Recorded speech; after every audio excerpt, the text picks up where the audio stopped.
Let's go 원한 대로 끌린 대로 어디든 가고 싶잖아 잠시 눈을 감아 지친 하루를 떠나볼까 어때 소리도 없이 멈춰버린 벽 넘어 세상 얘긴 잠시 거두든 모두 잊기 Take a little time 손에 쥐어진 작은 화면들 속에 적힌 얘기 간직한채 망설이지 말고 write it 그대로의 play mode 잠깐 기다리면 돼 Don't care take off 두근거림 it's okay 함께해 꿈꿔왔던 이곳에 필요한 건 너뿐이니까 지금 내 방안은 내 play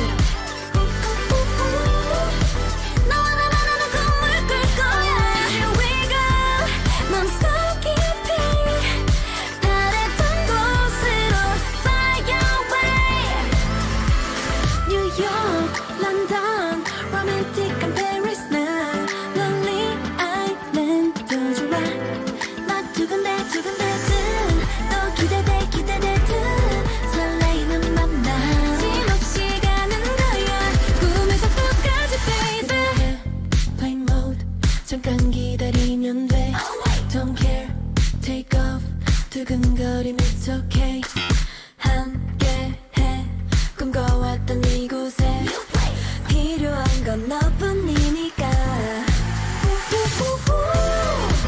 지금 내 방안은 내 play 너와 나만 하는 꿈을 꿀 거야 Here we go 맘속 깊이 바랬던 곳으로 fly away 언제든 play again 더는 외롭지 않게 넓은 세상에 펼쳐내 이대로 over and over Yeah 날 믿고 그 눈을 감아 원하는 곳으로 데려갈게 anywhere 여기서의 play mode 끝났어 이제 turn on DJ playback 뛰고 싶어 이렇게 모든 게 거짓말처럼 go back 이젠 같은 시간 속에서 지금 이 순간은 birthday 내게로 찾아온 선물인 거야 Anywhere 설렘 속 꿈꿔왔던 곳으로 take you there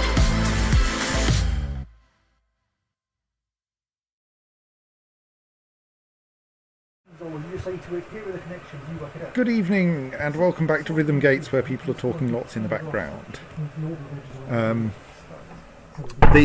We've recently had the fun of of getting rid of an incoming siege and sending them all back to where they came from. They unfortunately took a fair number of our dwarves with them, so our unfortunate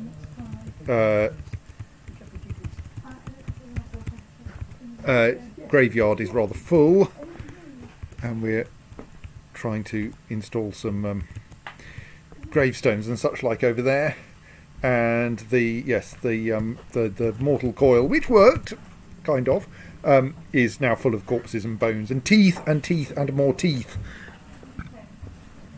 And so part of the future job is to dispose of all of the rubbish from there. I'm not sure it's going to be reusable, unfortunately, because our friendly necromancer died in an unfortunate goblin incident.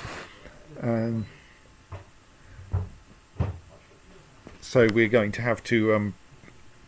we may not actually have another use for this, unless we can think of something else to do with it, like fill it with ballistas or something. Though I think we want to organise ballistas rather differently than with a complicated spiral, because it would require an awful lot of ballistas to cover this, whereas it only required one necromancer. Of course, we could try to find a better necromancer. A less dead one? Possibly, yes. Ooh, what's the fucking weapon? That's miasma, because the mortal coil is full of rotting corpses. Okay. The wall's still there. Yes, you just can't see. Well, the walls are all permeable because I wanted to be able to see through. Wanted my necromancer to be able to see through them. Are they light permeable or also miasma permeable? They're also miasma permeable because you can't. Windows are rather easily broken by incoming forces, so I needed to build fortifications instead. But fortifications are gas permeable, and therefore the miasma gets everywhere. And also arrow permeable, which might have been a problem.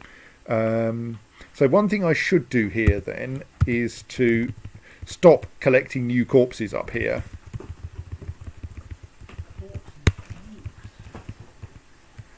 Because we don't need them. And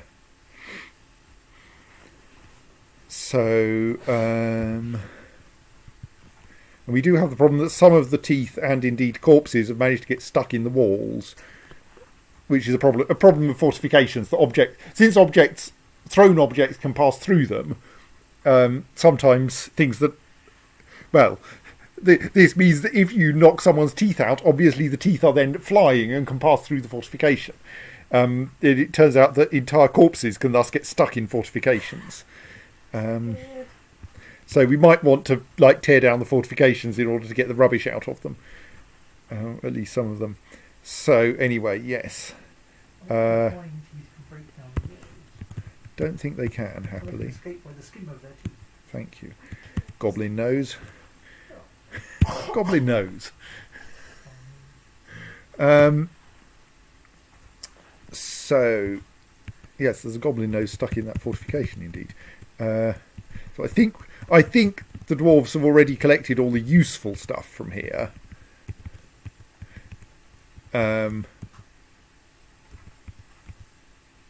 now there's a bunch of rather less useful stuff that we can lug out at our leisure, which kind of tempts me to forbid the whole area, all of the objects up here again, and then slowly unforbid them. Yeah, let's do that. And then we'll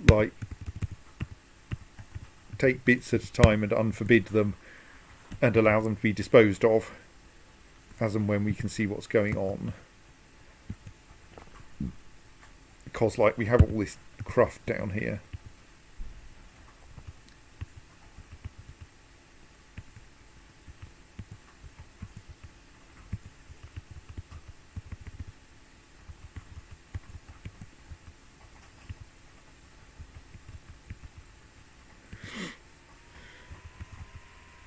All of which can be trashed. So at some point we're going to get a dwarven caravan, but I don't think that's going to be a problem. Oh, I think they were planning to butcher one of the things that I just threw away. Whoops, well.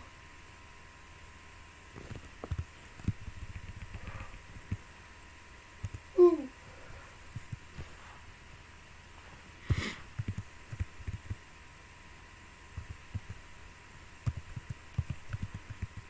What is there in this butcher's shop that we don't need?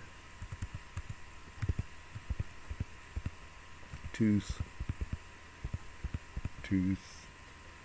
I assume we can't do anything useful with polar bear teeth. Mostly bones. We have so many bones. I mean, at least bones are useful. We can make things out of them. See, Masterpiece Strata Bone Crown. There's an object being made out of bones.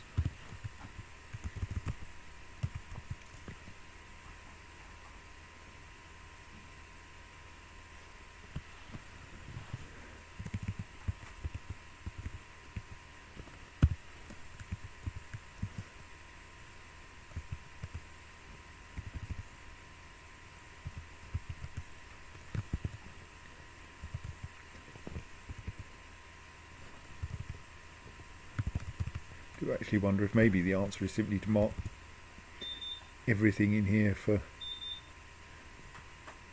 dumping on the grounds that, well, no, I mean the entire skeletons are probably useful. Actually, yeah, maybe don't mark everything for dumping because some of them might be butcherable into bones, and we can always use bones.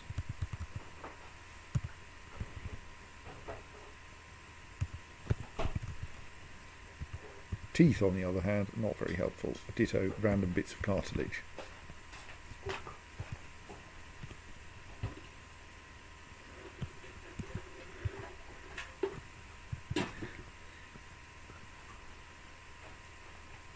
Maybe fairy cheese is like other things you get, and as long as you've decorated it first, it's fine.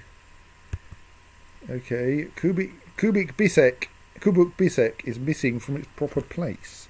Does that mean that I now that I actually have like thing, is that Lance Deviled? So someone has spotted that the thing was missing, Sigun Sackplane. Is that person? Well, we'll find out.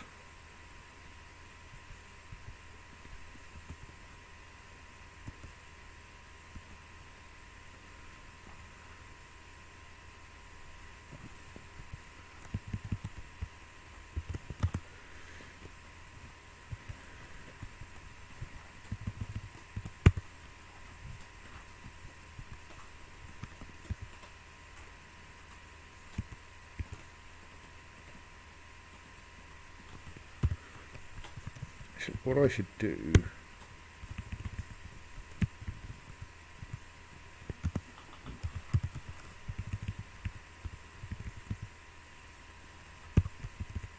we just mark all of the teeth for disposal. Like we go body parts, there's one with B.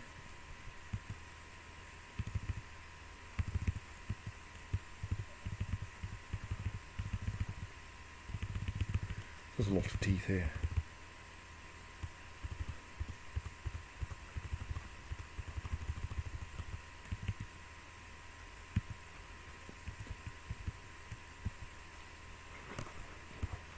Okay, so the ones that are in cyan look like they're probably inside, they're probably buried, and hence we don't need to dispose of them. Indeed, that would be kind of rude.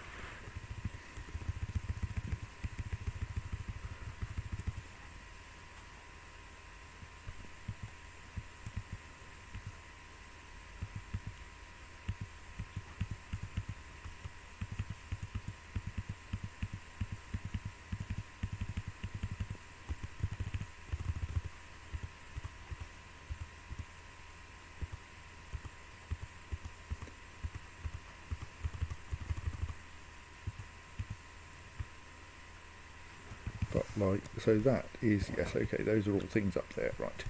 Let's believe that. Is that Yes.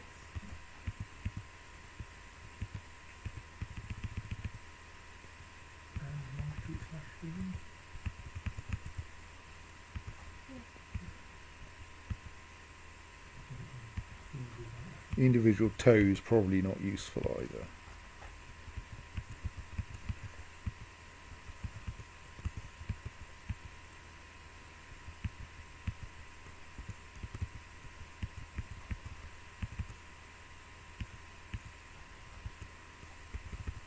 And indeed, actually any body parts of anything intelligent we can't butcher. And if we haven't buried it, that's because we don't think it's deserving of burial. So, troll parts, Gorlak parts. I'm not sure what Boza was, so it's possible it might be someone worth keeping, or probably not. Let's keep them in there just in case. We'll see where they go. Gorlak parts.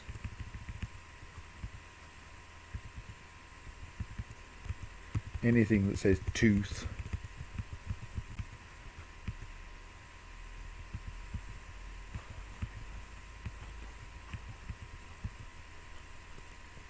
Problem is that some of these might turn out to be useful, but probably most of them aren't useful.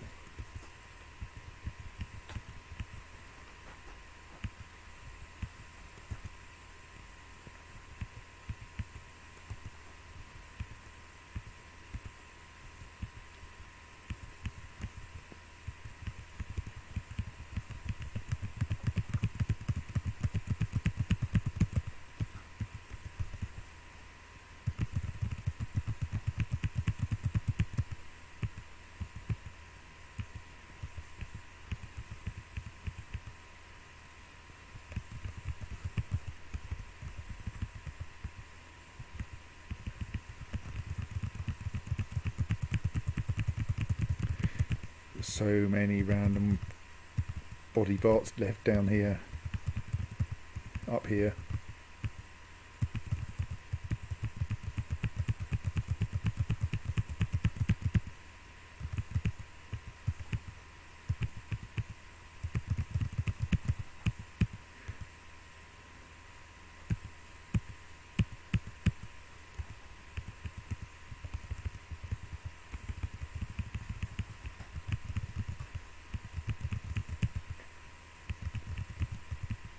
And there are probably things that I don't want that I'm not yet marking, simply because I'm not 100% sure of what species they are. But it's not like we're going to be short of things to bury, to rather atom smash.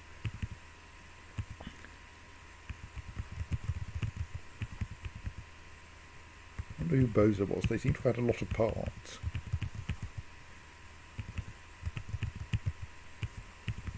Tooth. Toe, tooth.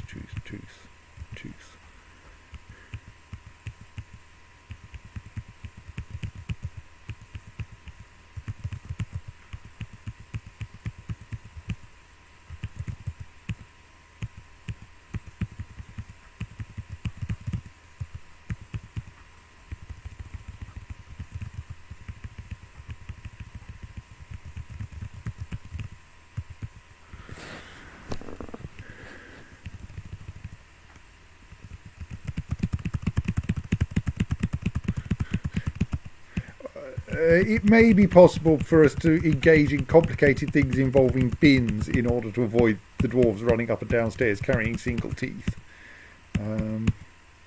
Like we could try to set up a stockpile for this with bins assigned. I don't know if you can keep body parts in bins.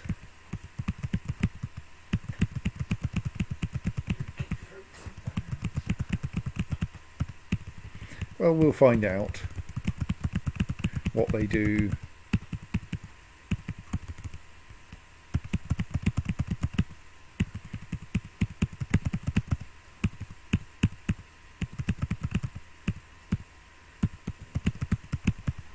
Wonder if we can turn beaks into anything useful.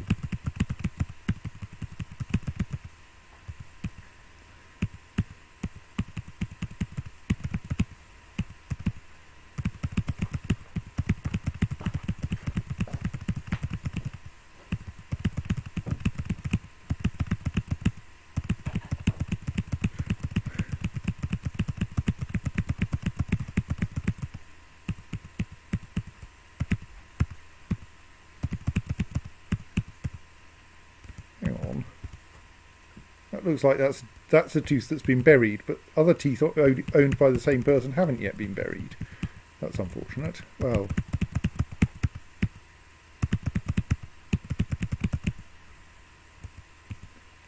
right, that's more or less everything that might need to be marked for disposal, probably.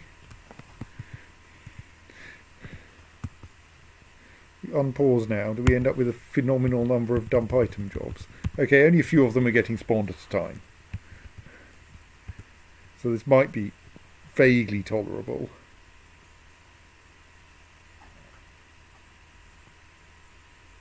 But yes, I do fear we may end up pulling all of these items down one at a time. Oh well. We'll get them some exercise. Right, yes, okay, Jacob suggests that body parts don't go in bins or other containers, so we're pretty much doomed to hauling these... Either building a special tooth-destroying machine on the top level, or hauling them all downstairs, one at a time. Well, it'll make sure everyone has plenty of work to do.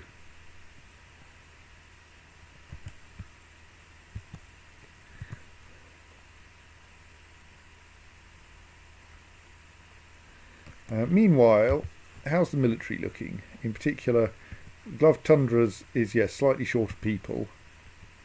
The Rough Secrets is very short of people.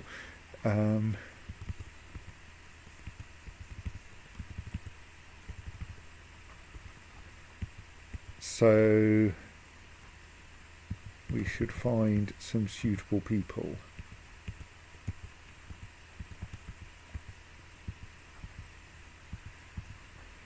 Love Tundras tries to actually have people who know what they're doing in it.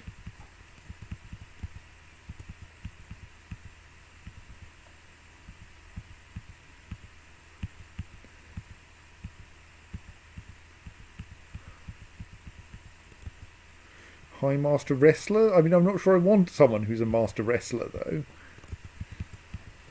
Oh, a Competent Axe Dwarf would be good, though.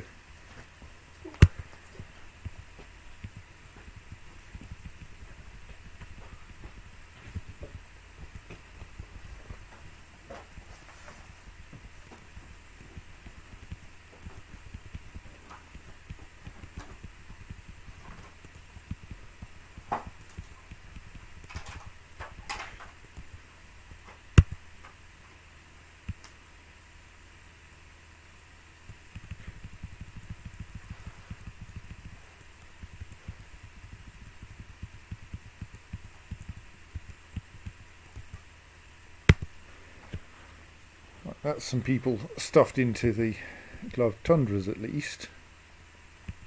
Rough Secrets. Someone down here who looked like they might be good. Stick a Competent Hammer Dwarf in as commander. And then just fill the Rough Secrets with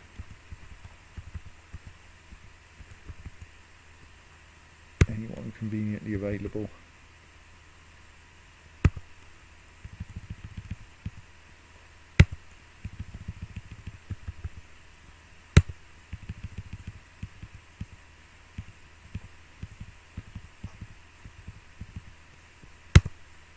There we go.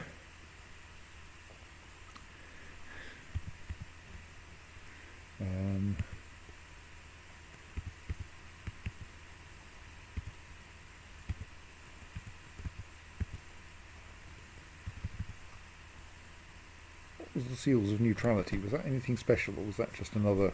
I think that was just another useful squad.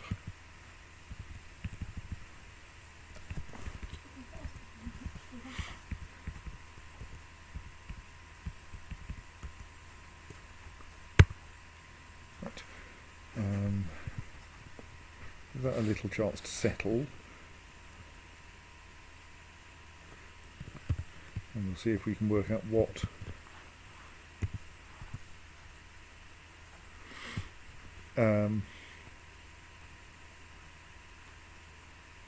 that means by way of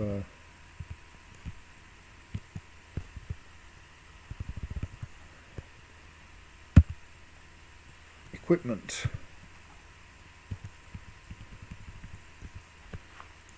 So some of the Gloved Tundras are still woefully under-equipped, probably because they've only just joined.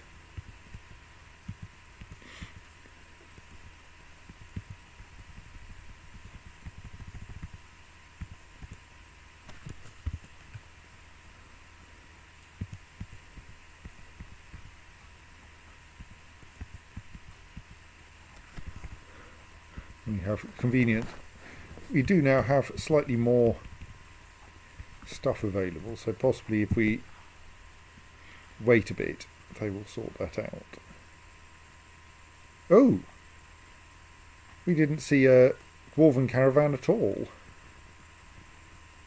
That's interesting. Yes, I'm fairly confident we got a reasonable amount of weapons and armour out of this. The dwarves kind of harvested that quite quickly. The problem is we also got quite a lot of teeth, and those are going to take a little while to clear out.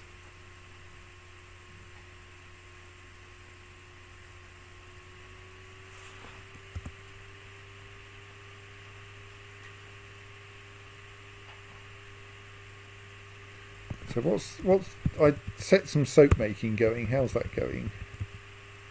Right, we now have a decent stock of soap again. That's nice.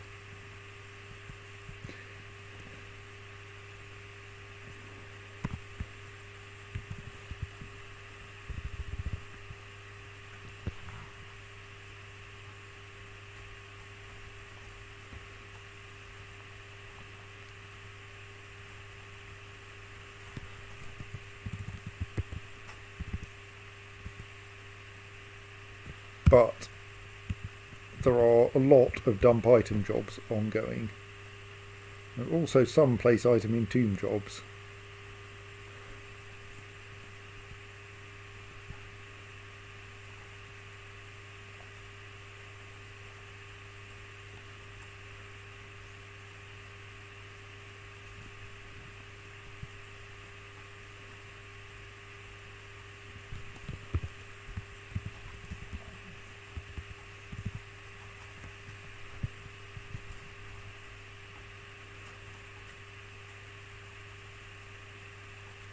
Still, we are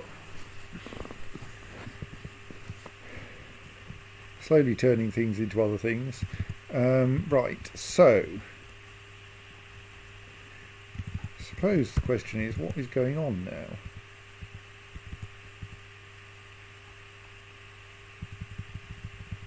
There's a lot of discussion of individual happiness going on.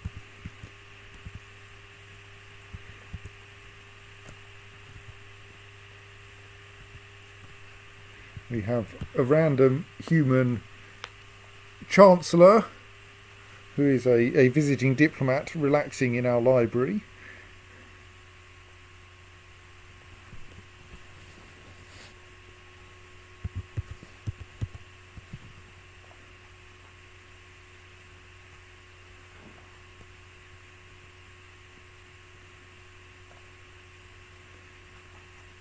And meanwhile we are converting helmet snake corpses into more useful things. Yes, you could try to find the monsters. There don't seem to have been many monsters recently, to be fair. Oh, it's a vile force of darkness. Right. We haven't got our... we don't have our own vile force of darkness anymore. We haven't cleaned up all the corpses of the last vile force of darkness. Right. Well, no, you can't come into our mortal coil. It's busy.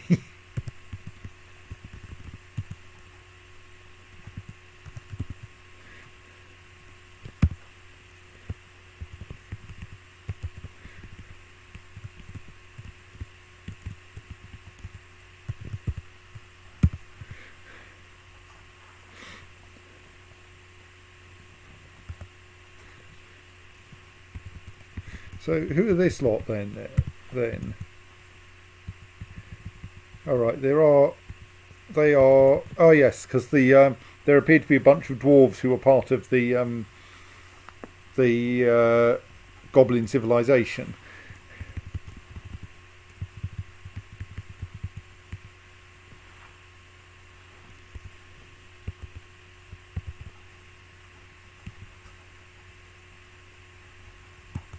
No, don't go outside. I've just...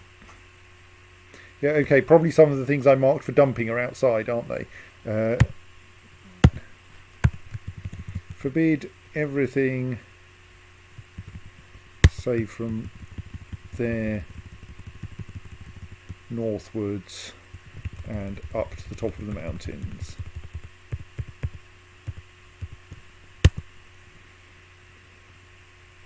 Right, so that... I've marked all of the everything outside the fort as you're not allowed to pick that up, which should cause people to get bored and not go outside and try to collect it all.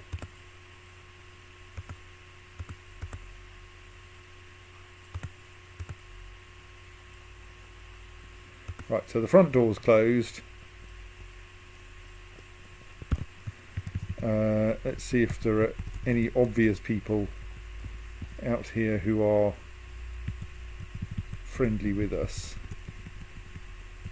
Doesn't look like it.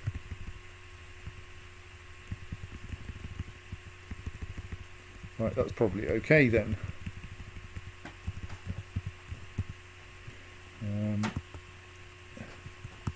Be quite nice if someone could get to the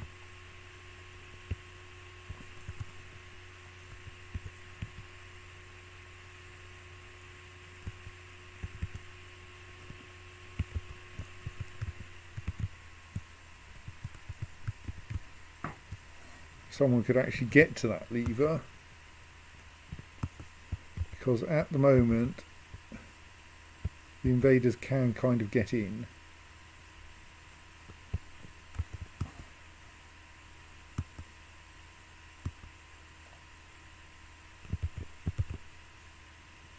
Right. Now the invaders can't get in, and I hope none of them have.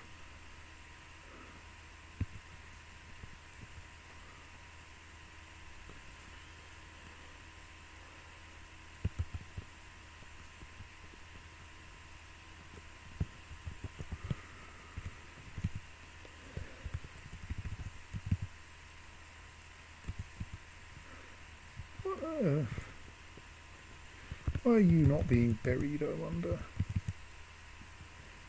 Were you not one of our dwarves? Have you hoovered up the miasma? It clears on its own eventually. I mean, the things will rot down to skeletons, at which point they're less of a problem. What's wrong with you?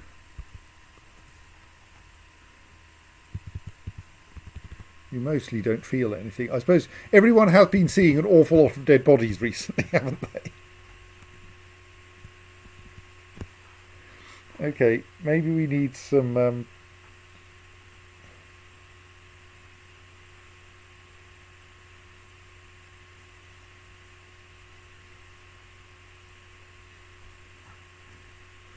some more temples.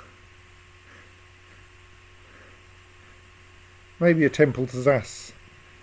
Not distracted after not learning anything, yes.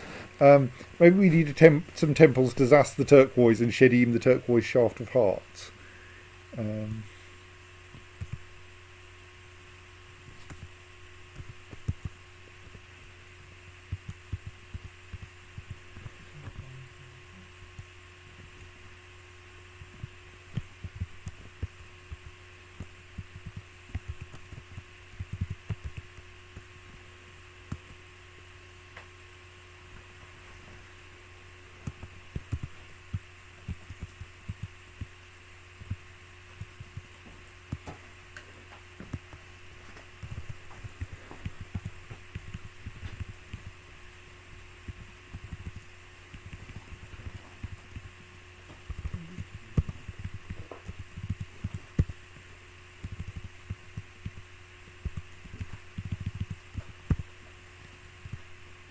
Dig out a couple of potential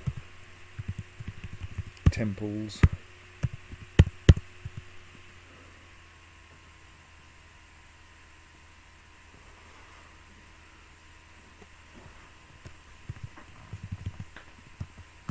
So we do have an enormous great army milling around up there. I'm currently not proposing to do very much about them. Though I probably do need to devise some kind of army mincing machinery.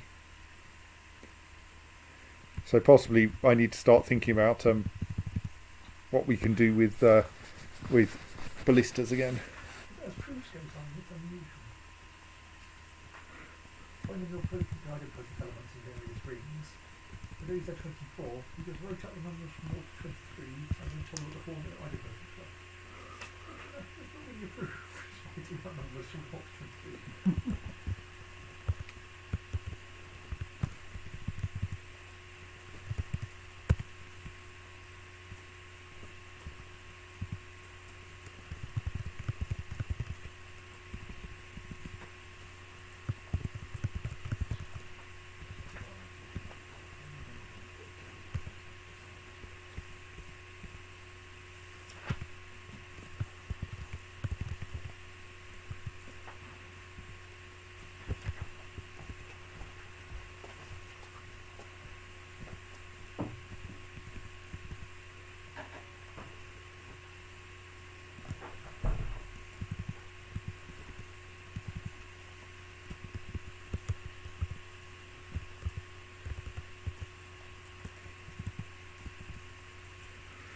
So yes, the invaders are just milling around upstairs doing nothing very useful.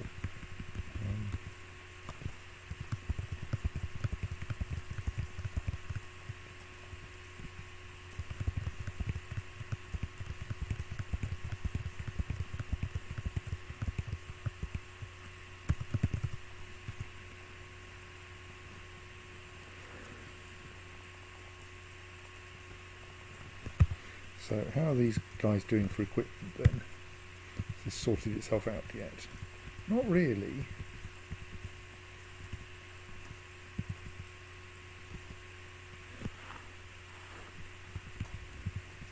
This would be the direct nest ones. Look at the And why are they so?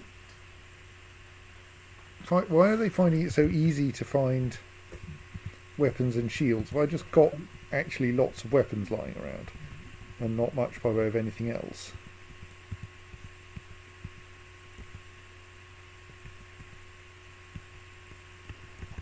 So the gloved tundras are mostly now wearing, somewhat wearing imported things.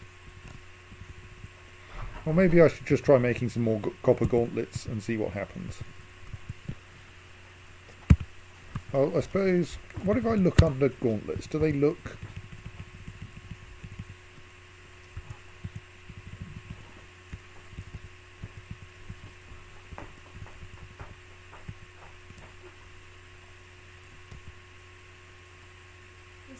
things are being created. So how can I find out where... I presume the yellow ones... The yellow indicates it's assigned to someone, but almost all of them are not. Where's all this stuff?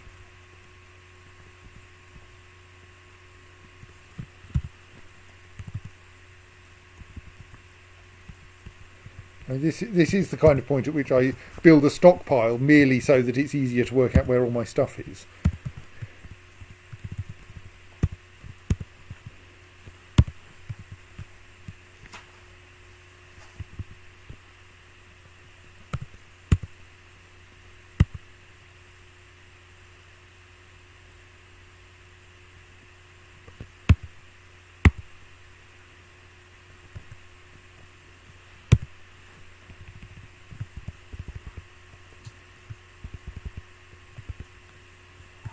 I suppose, yes.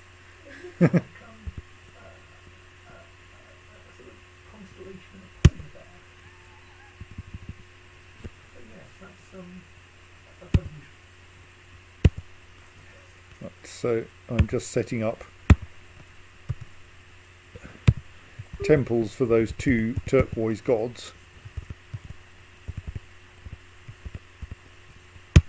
In the hope that the person who was unhappy about having to not having worshipped them would now have somewhere to worship. Don't know if it'll work, but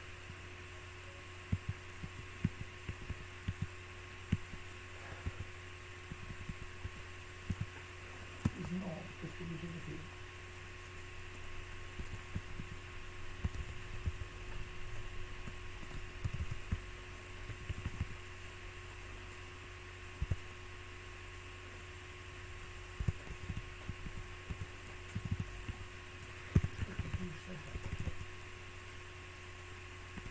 You think this distributed is that A times B plus C equals B plus C times A.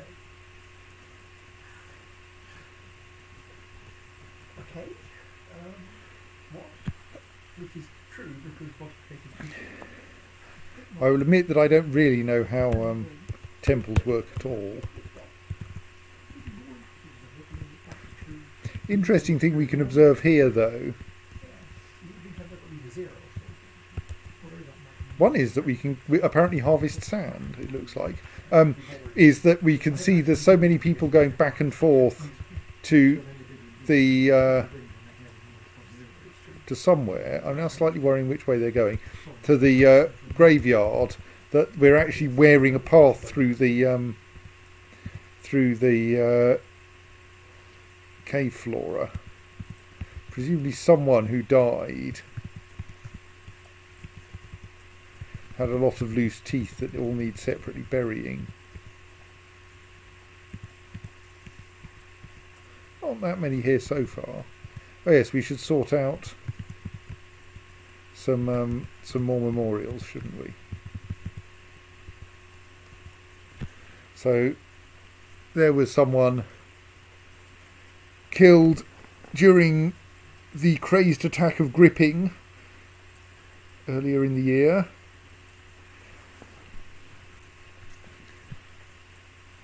I didn't even know flax was a colour. Oh well. Slain by the troll in Xerxes rust steels.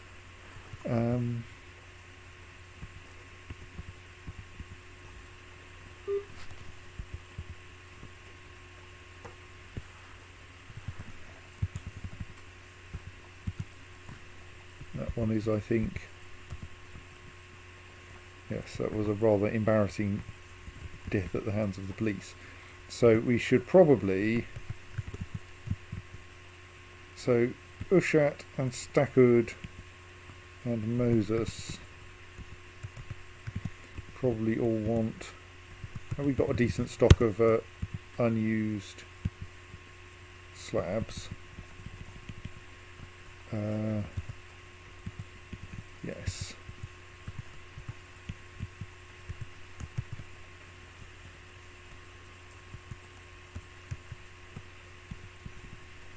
No, that was not the correct button.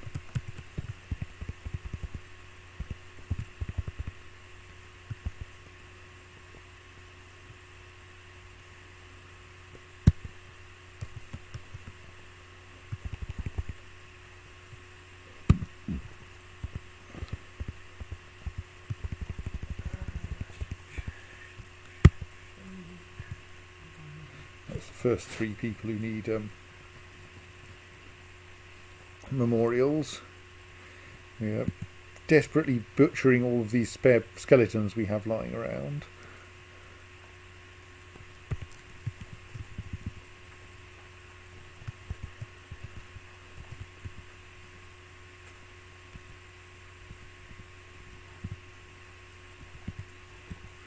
May as well dispose of at least those things that we obviously don't want to keep.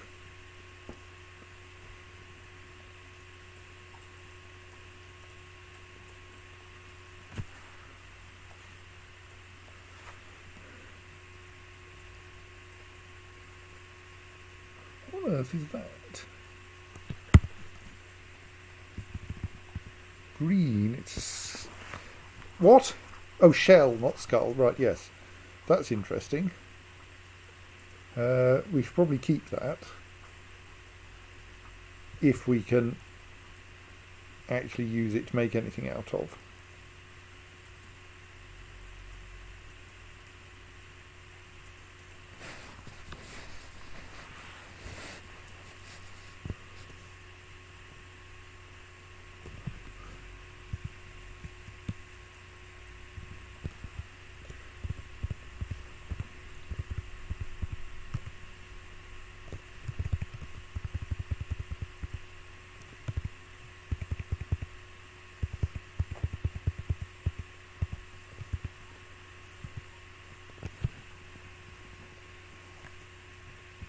We should probably operate the lever in order to dispose of some of this rubbish.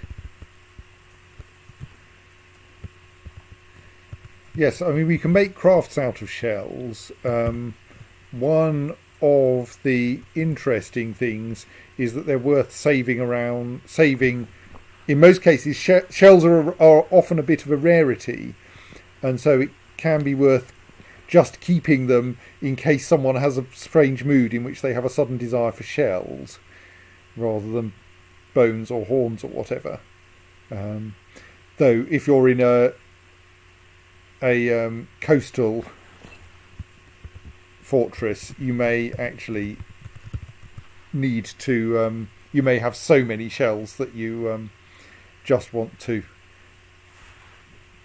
make everything out of them. I'm fairly sure I had a fortress once where we were indeed making everything out of mussel shells or pond turtle shells.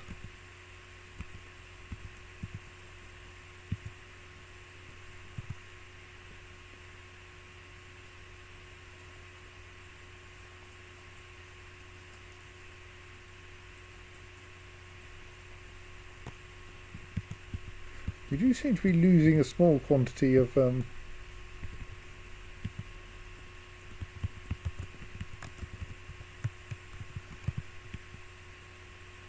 we've got first three memorials.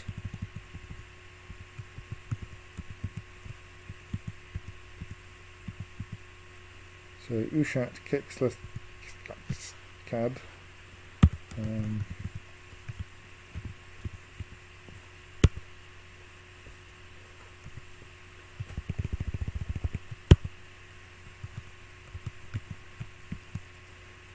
Stackwood Riggles thingamee.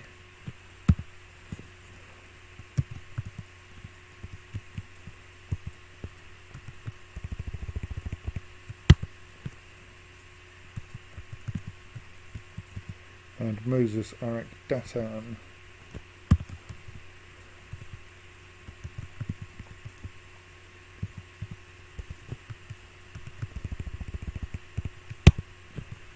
So we also need memorials to Minkot, Axe Lord, and Thicket, Spearmaster.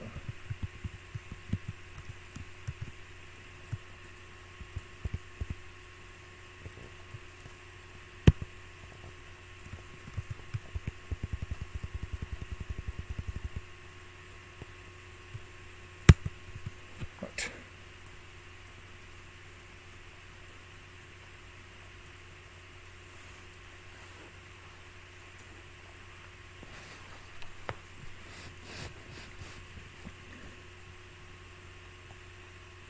So I think for now we'll keep that shell lying around, just in case. Though there is quite a lot of it. I guess it was a forgotten beast. Apparently it was green, whatever it was.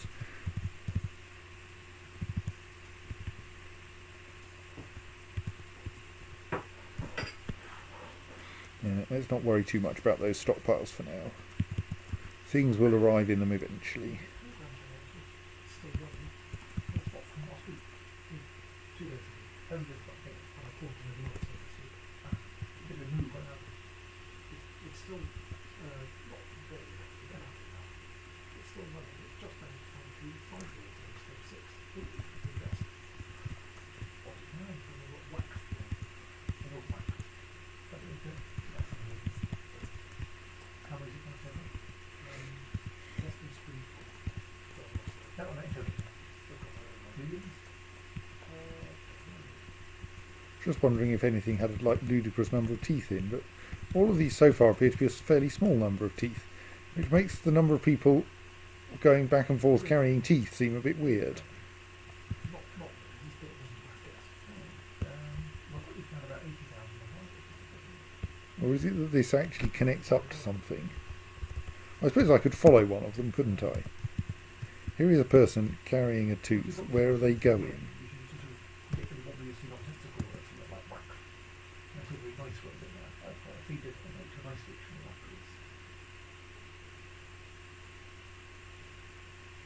Oh, ooh.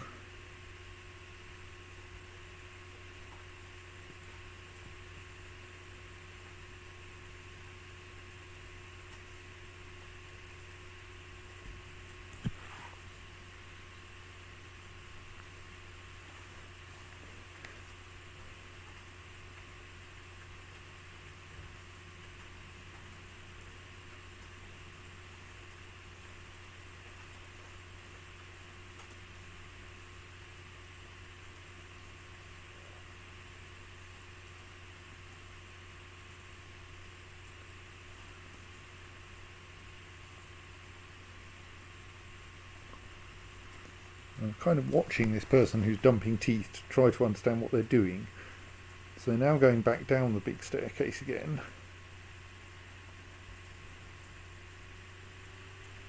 Lots and lots of dwarves are doing tooth dumping.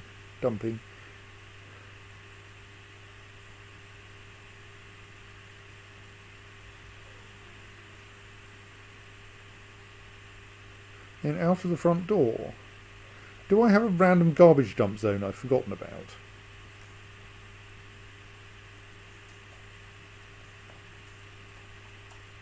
I think I might.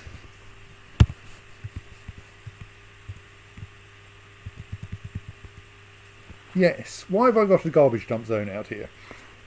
Turn off the... Indeed. Remove that garbage dump zone. Mark all of the stuff in it, of which there are presumably tons.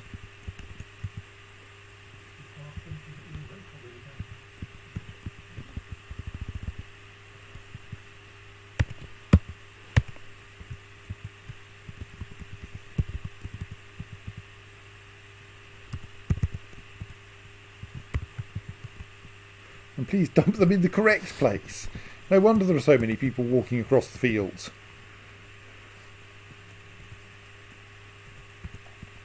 P.S. There appears to be a giant rat in my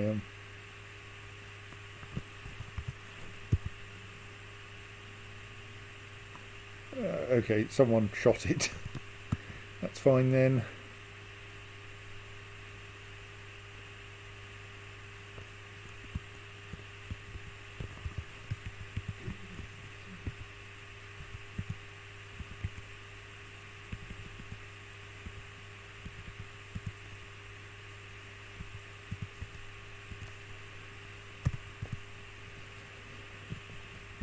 Now everyone is going to be trekking back across there, hauling the teeth to the correct garbage dump zone.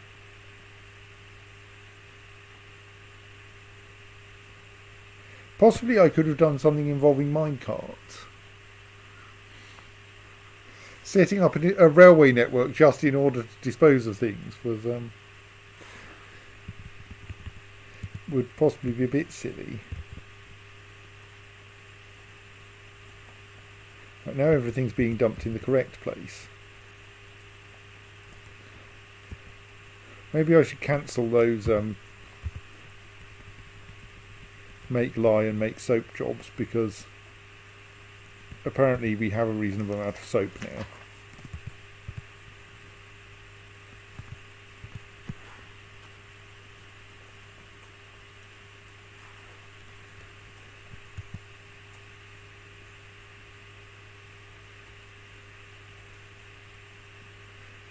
Everything is now being dumped where it's meant to be being dumped.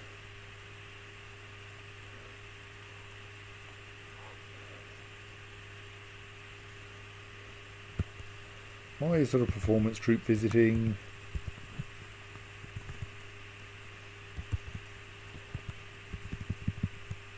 How are they going to get in?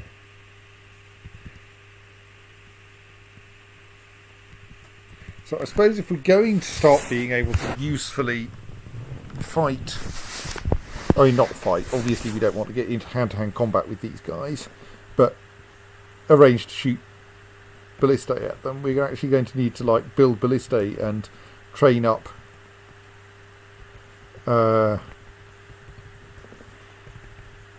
people to use them and so forth.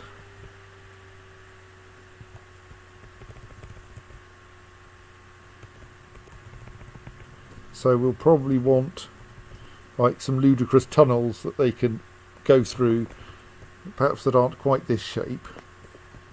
In order to get shot repeatedly.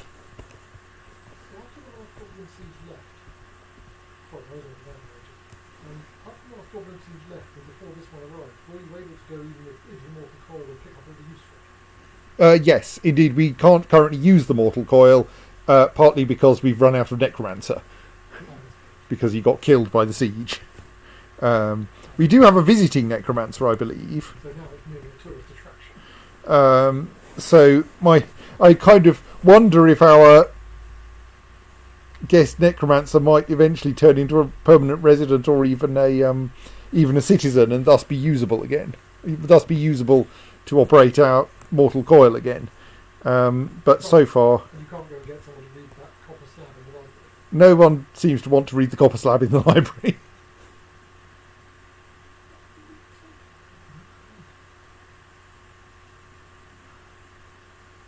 Well, people are coming in to collect some items from the Mortal Coil again, like a Draltha corpse.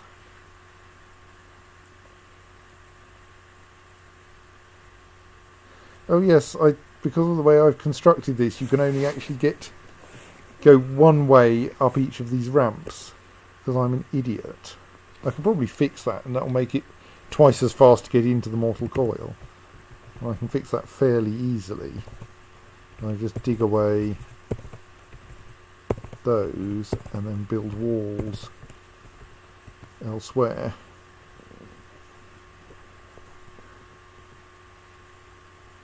Strictly, I don't need to dig those out even, but it seems polite. This is the floor below. This area down this side is the provides access to a bunch of floor of trapdoors in the floor, so that you can actually get at it in more reasonable time, as long as those trapdoors are open.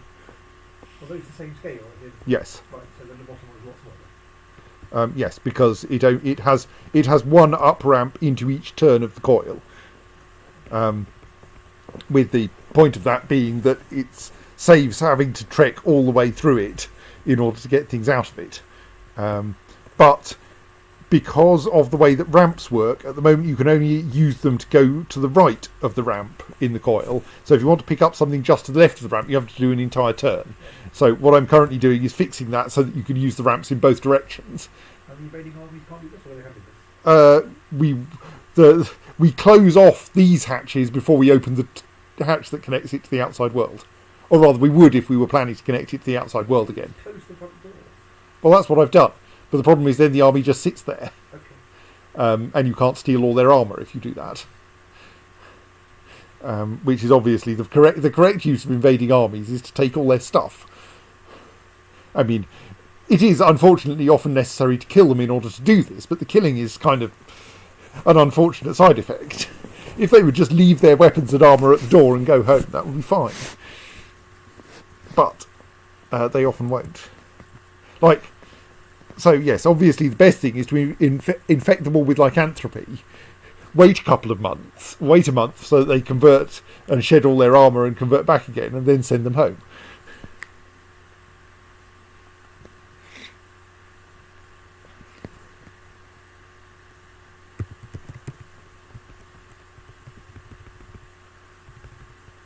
So let's do this in the way that at least looks like I've planned it.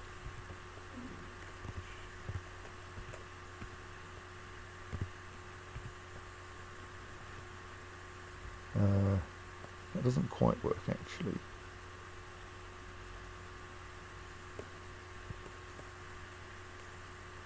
Maybe I shouldn't do it like that. Let's just put one wall for each one.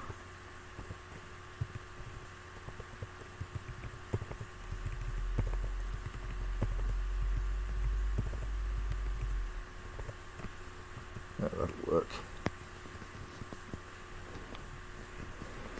So building those walls will make the ramps work both ways.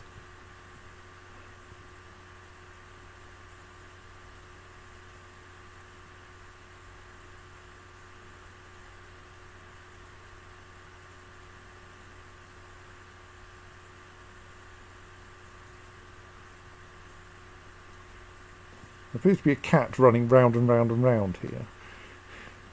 I suppose is reasonable.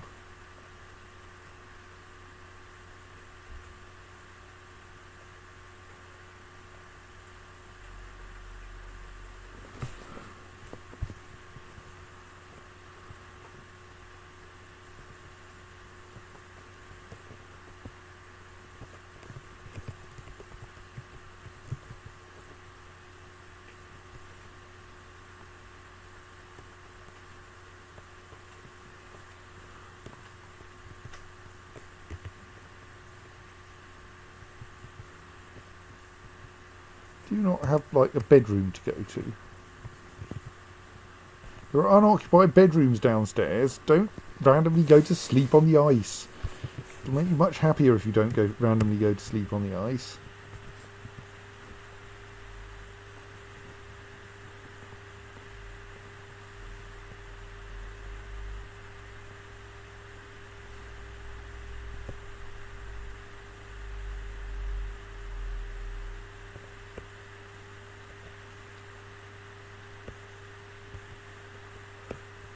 Or as Jacob says, get a room.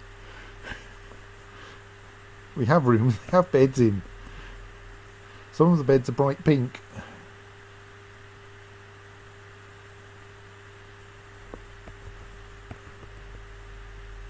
Right, so now people trying to get things out of here should be able to walk to the left as well as to the right. And watch this until someone does. Yes, there goes someone walking off to the left. Excellent. And making an entire turn. They may have slightly odd opinions about when they should go in each direction, but it's a start.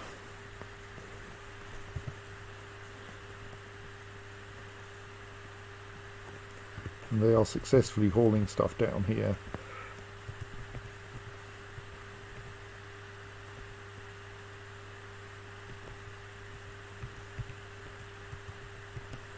we are successfully reducing everything into bones, which we will then carve into things, which we will encrust with gems. All of that should happen more or less automatically. Yeah, so it's clear what your dwarf's priority is. Fighting monsters, necromancy warlock things, operating feed engines, pulling levers on a tight schedule, not very good, maybe have to follow it to get it right. Encrusting things with gems, then all over it, you don't take it from there. That's partly because I have carefully configured them to, like, we have a bunch of tasks for encrust finished goods with whatever gems we happen to have. Is that the only one? Okay, we should probably also have an encrust finished goods with Levin Opal job. Yes. And a workshop and a gem workshop which automatically exports things upstairs. A jeweler's workshop that automatically exports things upstairs.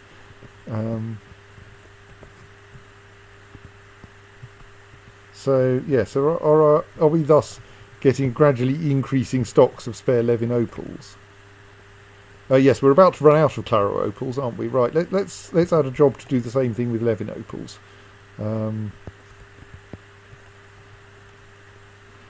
So, and the conditions on that are at least 20 Claro opals and at least 10 improvable finished goods items.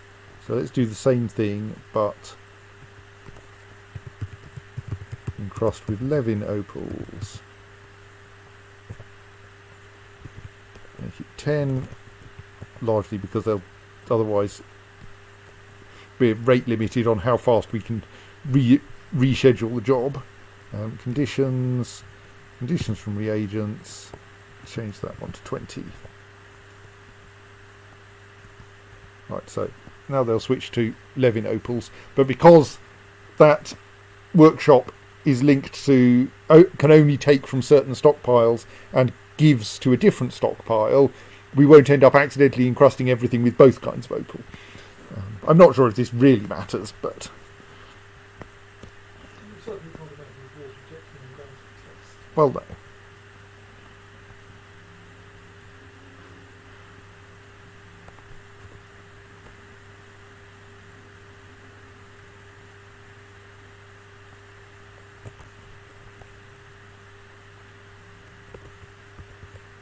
So I dug out a room up here, largely so that I could make some armour stockpiles.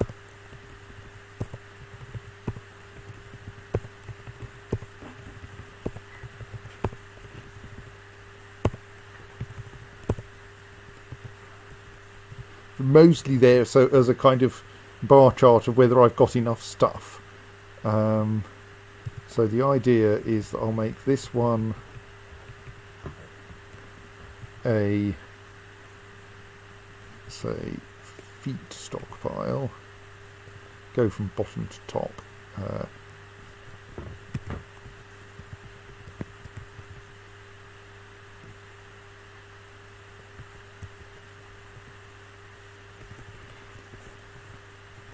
And we should just allow high boots and low boots, which I think probably also intricate high boots and jagged low boots, just in case.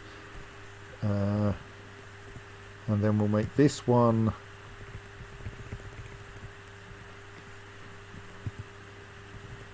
a legs stockpile, by which I mean, I actually don't mean every kind of legs, I mean greaves and leggings, and probably thin greaves and jagged greaves. And that one will then be a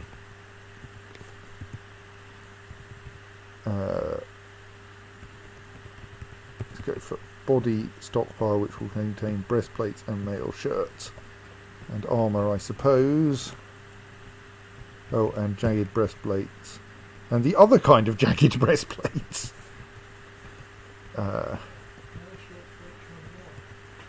I think armour there is leather armour. Is things that are actually appear as armour in listings. Oh right, this is like no such thing as a fish. Yes. Armory, anything that doesn't have a specific name. Though, admittedly, we probably won't get that because I'm only allowing metal items into these stockpiles anyway.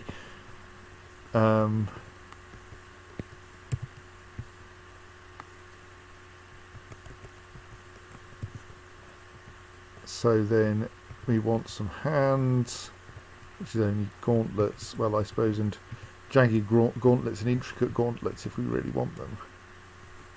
No.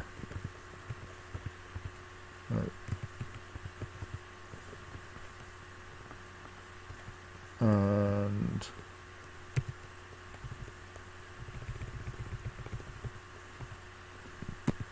this one can take helms and caps, and conical caps and jagged caps.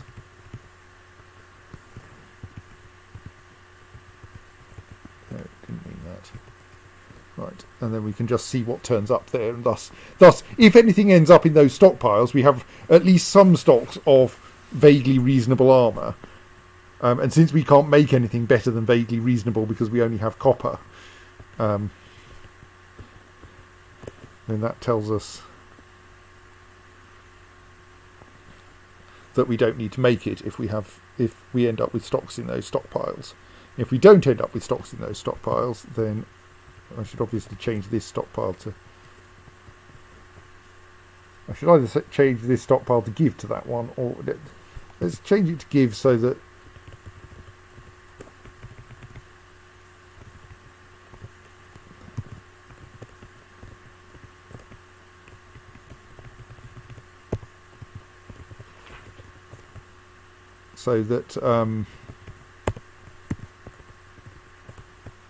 anything else that needs to be stored will not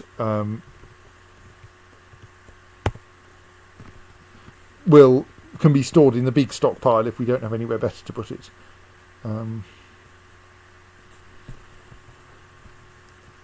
So how are we off for food? How are we off for drink, in fact? Plenty of drink. Yes, really, we do not have a shortage of drink. We have 571 units of dwarven wine. I think that must be what you make out of plump helmets, and we've been growing a lot of plump helmets down here. So I'm sure you could sell an experimental with bottle of wine to go. Look, you might think it's very strange. we do have 0 prepared meals in stock, though. So what's the 974 other food then? Is that entirely... Oh, that's probably something unhelpful, like a vast quantity of tallow. Yeah, so we do actually have a bit of a food shortage. Probably not helped by the fact that we haven't turned up any wildlife recently.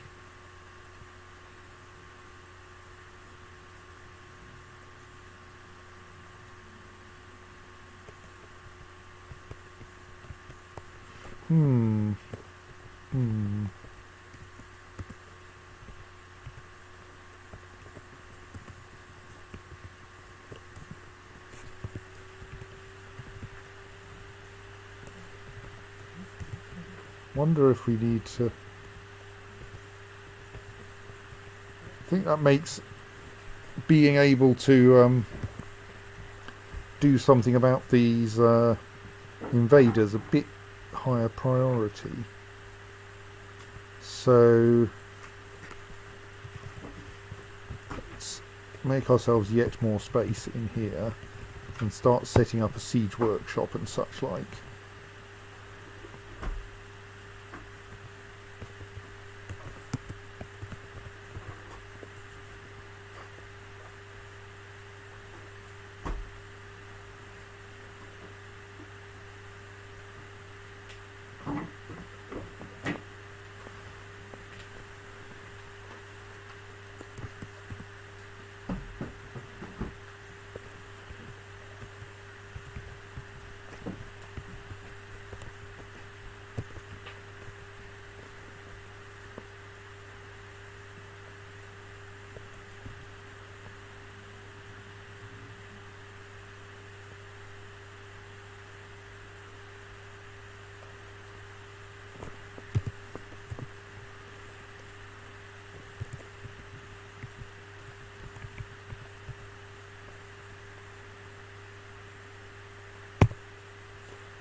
because then we can build ourselves some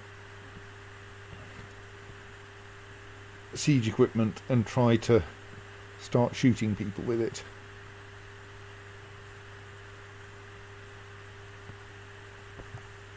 Which might help.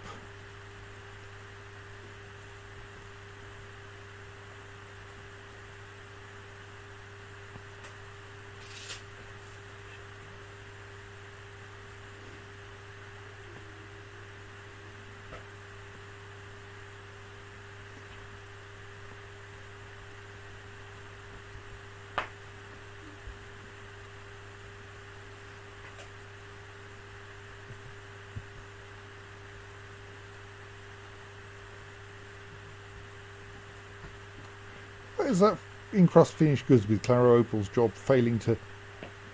I mean, complaining about lack of Claro Opals. Have we actually run out? Because that shouldn't happen. The job should stop rescheduling itself before we actually run out of the relevant kind of gems. But we have nonetheless run out of Claro Opals entirely. And we deliberately meant not to run out. That's why it has the lower limit set at 20 and not 10. Ooh. Oh well. How much stuff actually happens when the job changes itself once? How much stuff it gets done? Then at that point it schedules doing encrusting 10 items, which thus should leave me with a float of at least 10 cut Claro Opals, which will thus not be a problem. Oh well. I'll probably find a few more to mine just to make the job go away.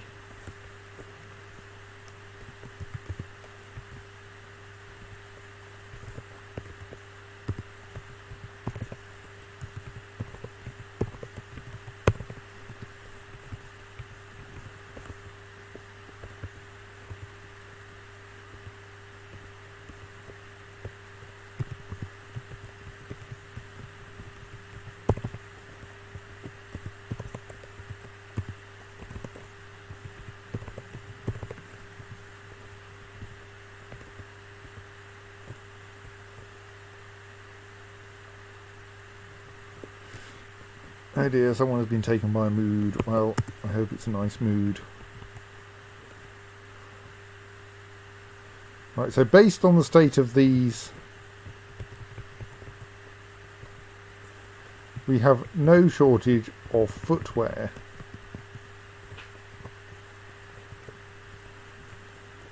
Like, really, we have so many metal boots. Yes. And some of them are large ones, which we should probably just melt down.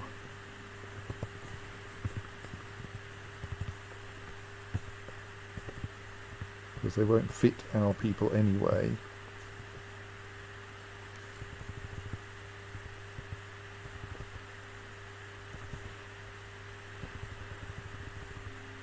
And some of them are just badly worn.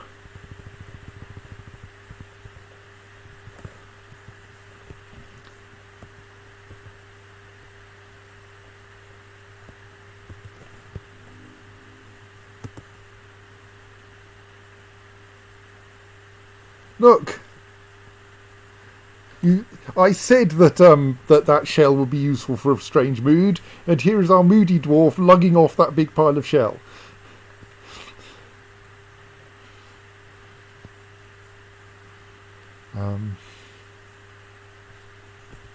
Right, we now have a siege workshop. It's a legendary shell script. Yes. Nemesis with quotes. So let's make enough things to make a catapult for the usual hurling rocks at the wall in order to train people purposes. And let's make enough for 2 ballistae, because then I can have them pointing in opposite directions and throwing arrows near to one another, which should help with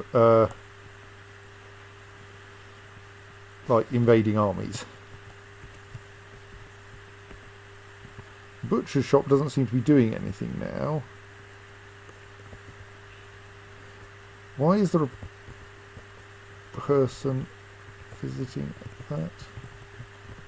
Oh no, the butcher shop is busy again. Good.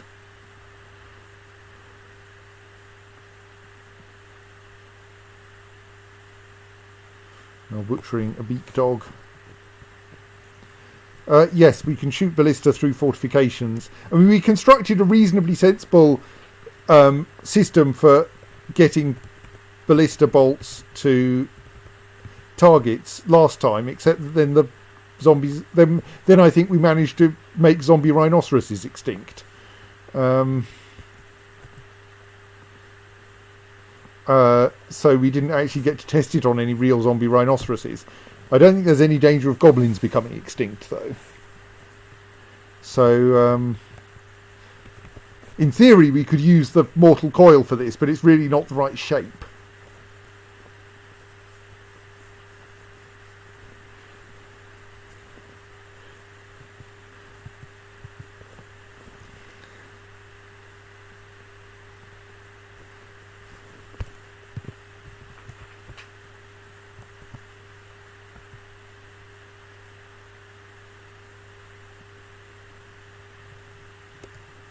Right, wonder what our mysterious construction contains.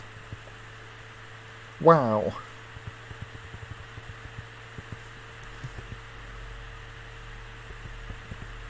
Well, that should be fun.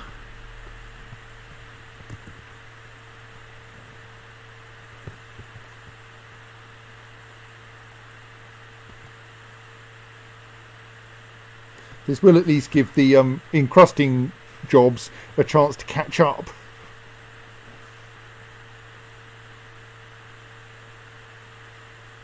Yes, I think it's Forgotten Beast shell, though I'm not sure.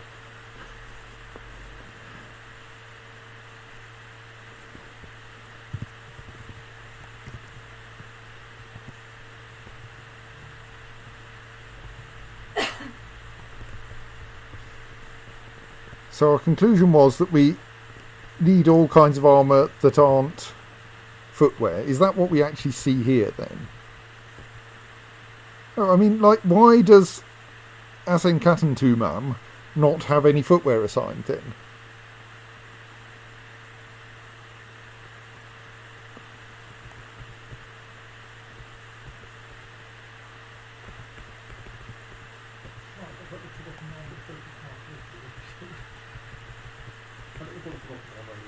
Right, why don't you guys have footwear assigned?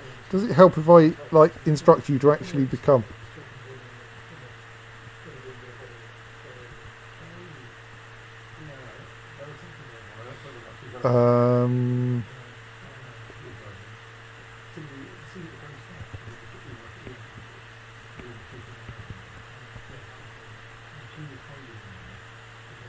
Let's just send the military in there and see if they thus, like, get themselves any equipment, or if they're just going to stand around there with some of them having no useful equipment. Who are you?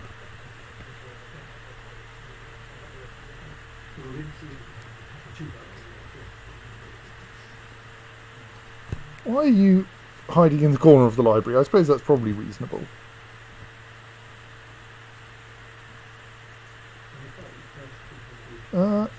Also, where did we get a wear anteater from?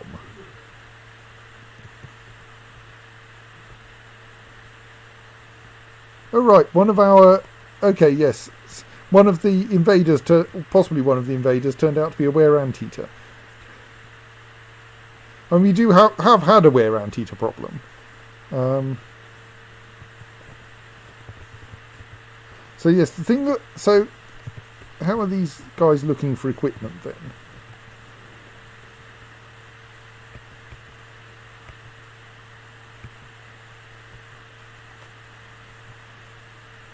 I mean, are they wearing any useful armour?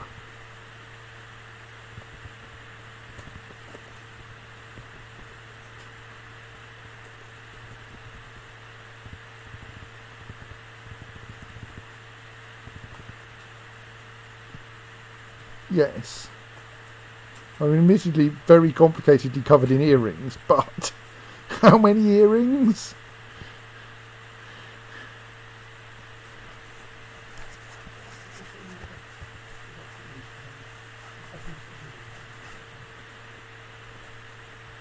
So, can I improve my equipment settings somehow?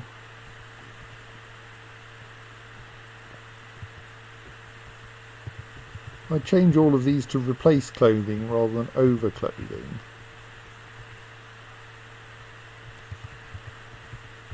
Will they thus stop wearing all of their other stuff?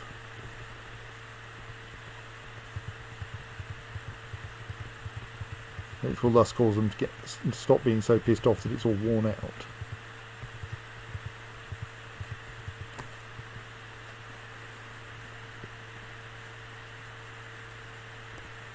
Well, that seems to have caused a lot of pick-up equipment jobs.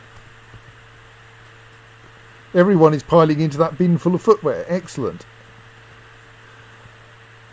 Possibly the problem is that they were all wearing shoes and thus couldn't put on their copper boots because their shoes were getting in the way. And so now, having been instructed that they should ideally take their shoes off and then put their armoured boots on, Forgotten Beast Shell Mini Forge.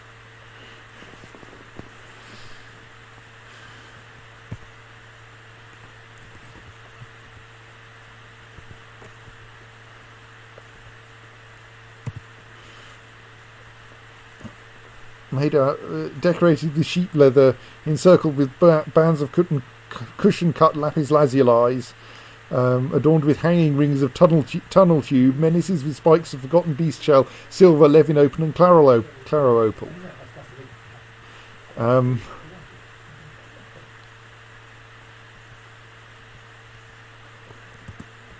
That's nice. So now if I look at my military, are they slightly more sensibly dressed? No, I mean, still some of them don't apparently have...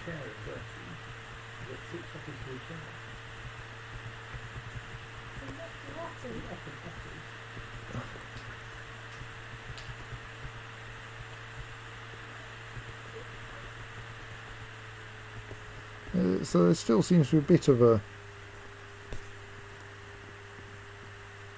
oddity.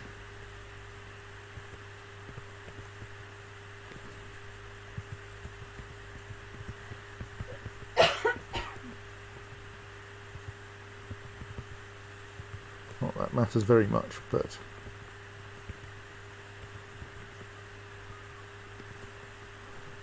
so everyone looked like everyone went over to that bin and picked some stuff up out of it. Or did something with it.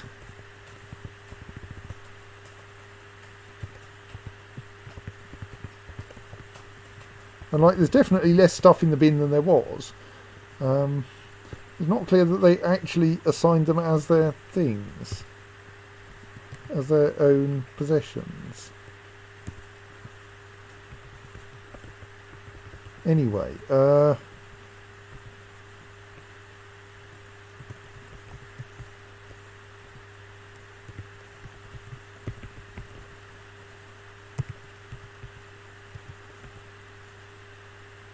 looks like that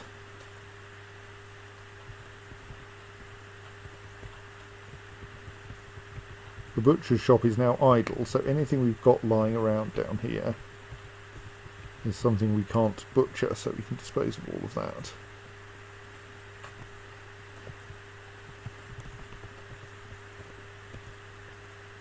And also, we've dealt with most of the teeth from up here.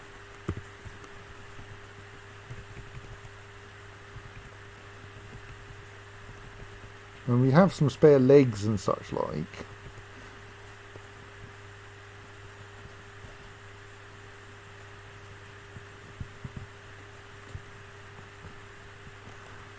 So, I think anything that's left up here is probably not useful.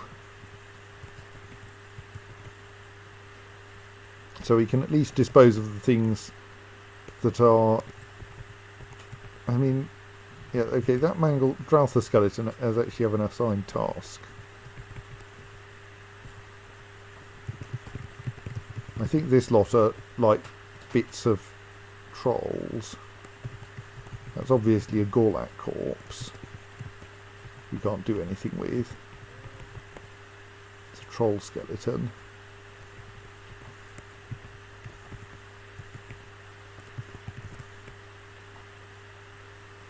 So we can just loop around here. I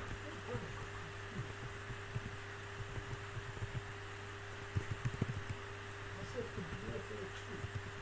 And the word leader the article suggests by using that thinking of them in this silver. A couple of words later, it becomes themselves. Is a dwarf or two singular or plural? That's actually odd. Well, I assume that if it points down to a dwarf and themselves down to the or two, because currently they're not.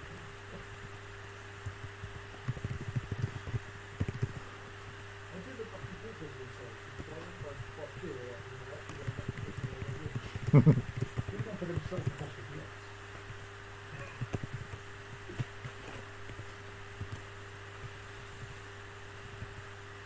And like, this is a clear crossover Doctor Who Enid Blyton story to Andy Buckley's theme. The mystery of Amstrax Island and the Seeds of Death. It's clearly a Yes. Enid Blyton Doctor Who story. Actually, the cat skeleton probably can be butchered. Let's leave that one undumped for now.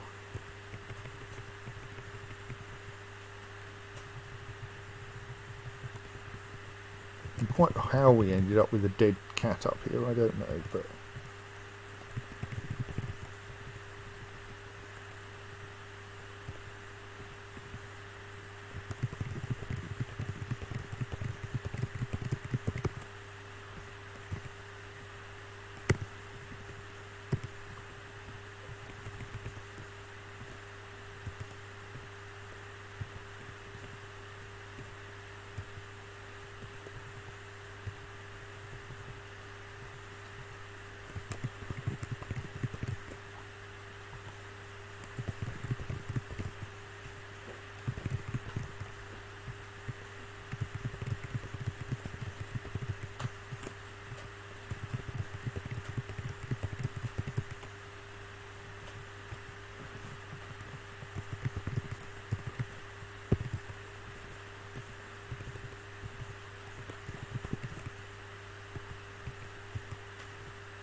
So Diziot suggests in IRC that the dwarves don't have any food taboos, which is not quite true. They generally won't butcher, and hence won't eat intelligent creatures.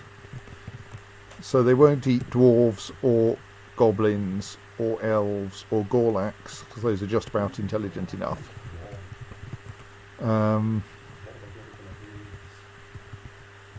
But whereas elves, for instance, will. But they'll eat pretty much anything else that has protein in. I think cats are okay, yes.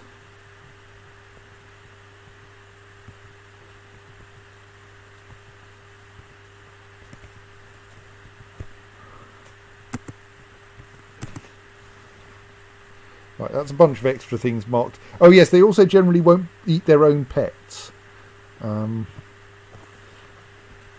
Though, obviously, livestock in general are okay.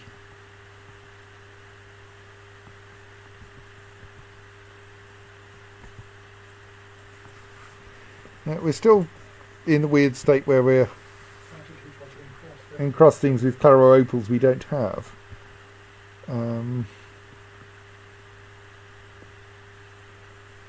Anyway, am I in the situation now where I could build a catapult? Yes. Well, I mean, we could put it... Yeah, no, we should put it somewhere sensible. Let's not put the catapult in the room where we built the catapult. Let's build a room off here in the obvious kind of place where you would build a room for putting a catapult in. It needs to be fairly big, actually, doesn't it?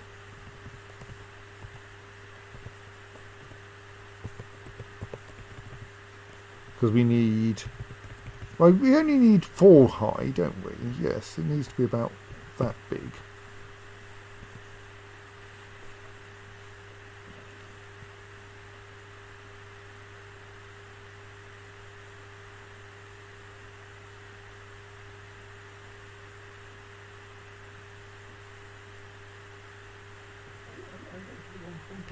the original thing from exchanging glances. Actually, we don't need to go all the way over there, you idiot. You can just turn the room sideways.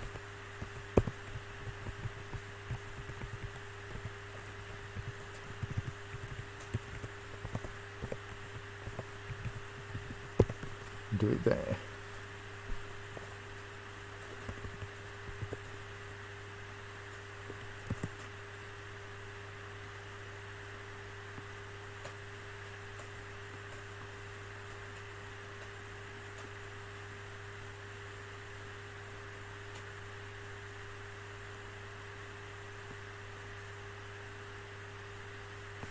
And actually, we want to do that column there as a channel.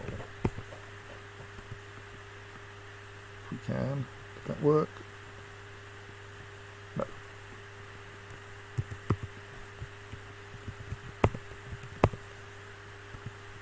People just keep leaving bits of jewellery around the place. Okay, you haven't so much left as bits of jewellery as left all your clothes and some jewellery. Well, I hope you have a good reason for this. Maybe. I think most of my dwarves can't swim at the moment. Not that I know of, but I haven't ever had enough swimming capable dwarves to really test this. Right, so now I want to build a catapult here.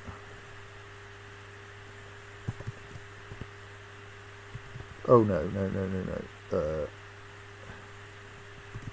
We want to build it for, I suspect its colour will be chosen by the first part we choose. So obviously we should put the tunnel tube first so it comes out pink.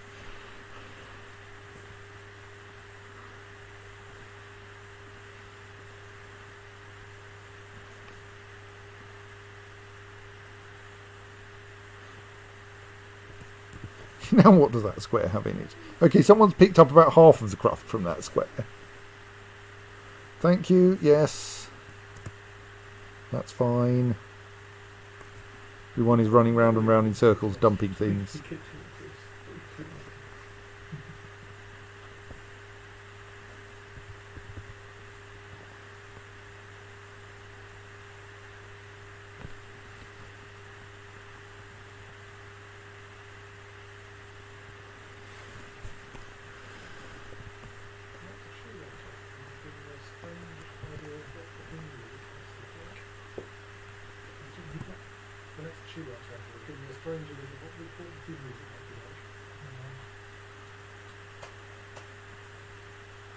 So,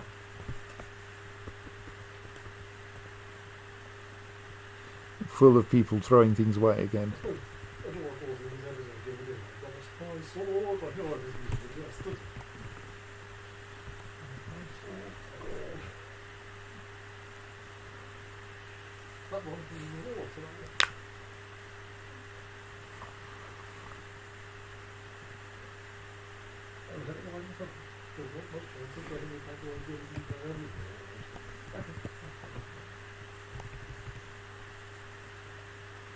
Gradually, the discarded items are being picked up by other people.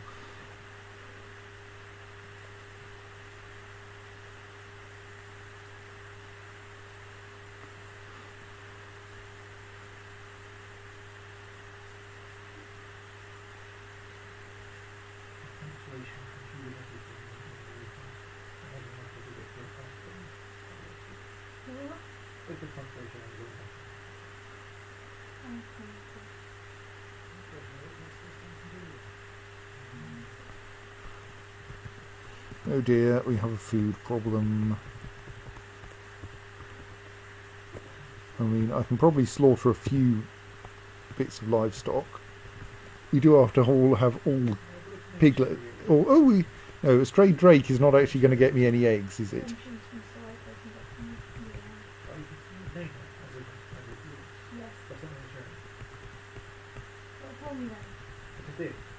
Okay, I mean in the comment.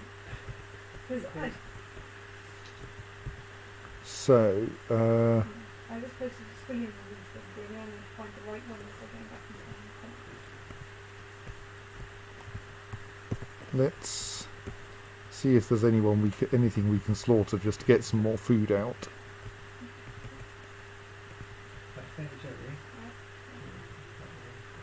Why? I'm wondering where these these tame hedgehog is, but I think they may not be slaughterable anyway. So, is there any adult creatures we can slaughter? Well, we could slaughter a raven. I can't help feeling there's not a lot of eating on a raven. Yes, and I can't mark anything that has an owner, annoyingly. So let us pull out all the stray cats. At least.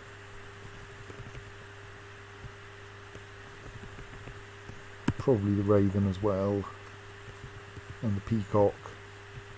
And the drake and the kestrel. Leave the things that are not yet grown up. In the hope that they might grow a bit.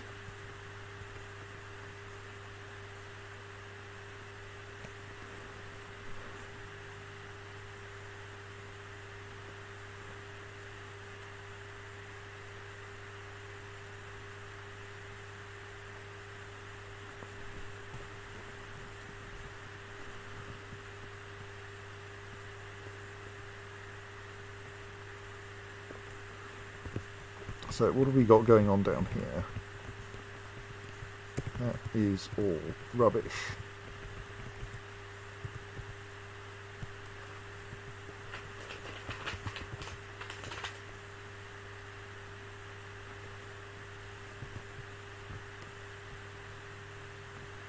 Yeah, I'm slightly disappointed that catapult didn't turn out pink.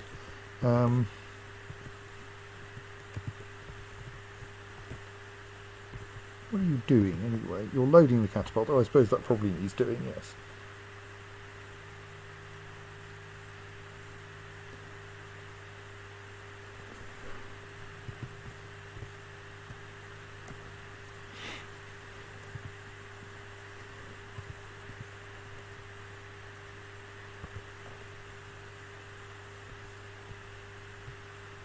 So we probably want to just take a bunch of peasants and mark them as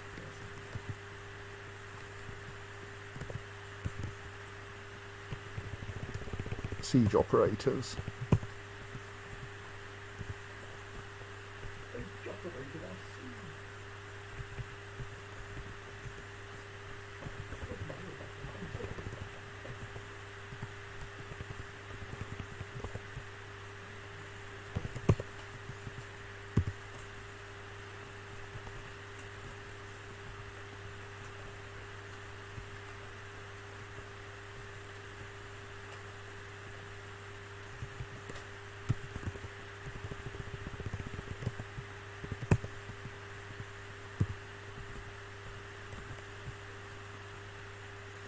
Probably also give some of the younger ones all of the usual jobs to do as well.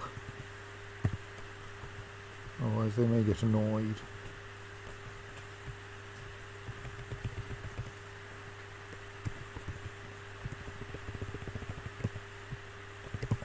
Right, okay, so that's a bunch of people whose job it is to operate that catapult until they get good at it.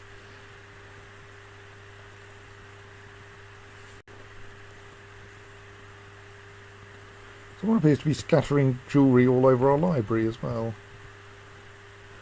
Oh, of course, because maybe that's because the military took off their clothes and decided they should also take off all of their jewellery, and like there is so much jewellery in this place.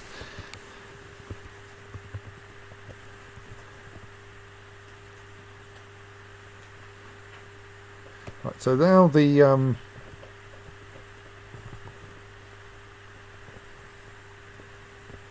catapults are being operated. So now what do we want by way of space for hurling things at invaders?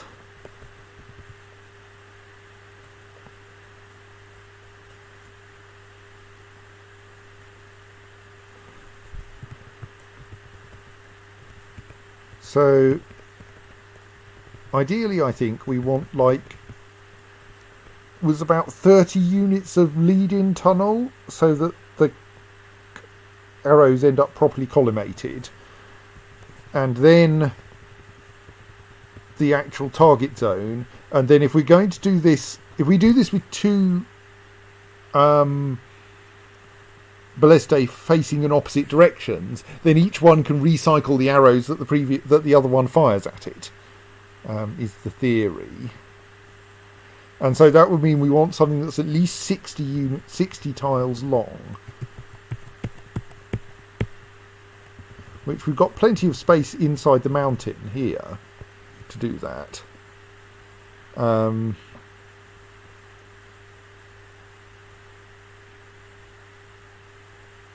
So yes, the arrangement is then that we have, and then we just need to arrange to route the invaders through these tunnels. And I think we do have one tunnel in each direction, so we make them two parallel tunnels with a wall between them that they actually walk through. Though of course they're going to want to get in 30 units into this.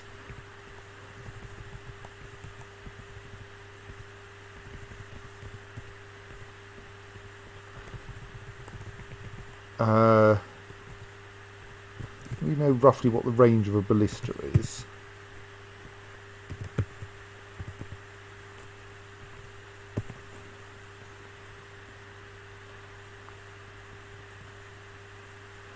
Uh, 130 minimum.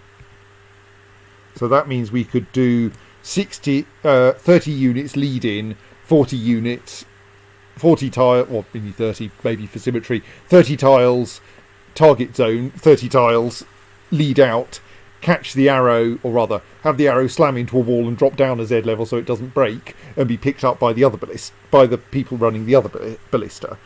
Two ballistas firing back and forth. So Yes, because otherwise you have to walk the entire length of the range carrying the arrow. Much more efficient to send the arrow back by ballista. I had kind of thought about doing this for the mortal coil with them firing across it in both directions, but the thing is it has so many turns. You need a phenomenal number of ballistas and hence a phenomenal number of ballista operators. So I don't think we actually want to use the mortal coil for this. I think we want to dig something new. Plus it needs this long collimating tunnel. I'm just terrified by the idea of making your firing range more efficient by having people at opposite ends exchanging bullets and opposite directions. I feel as if I almost wish you could not broadcast this on YouTube because idiots might get ideas. No, this is fine, you see, because of how inaccuracies in dwarven aiming work. Because they're quantized. Yes, humans have the problem that they're analog. But dwarves, a dwarf either aims dead straight or aims precisely one square to the side at a range of 60 tiles. Or two to the side, or a whole number of squares to the side at a range of 60 tiles. Which means that within 30 tiles, their projectile will have left the tile it started in, because it will at that point passed through the tile boundary. So as long as you ensure that any arrow that deviates from the tile from the row it was fired on within 30 tiles will get caught safely, as in will crash into the wall and fall to the ground. Anything after that is guaranteed to go dead straight. And therefore you can be certain precisely where it will end up, and as long as there's a wall there you can guarantee that it will hit that wall and not run into the slightly offset ballista firing in the other direction. See, it's all perfectly sensible.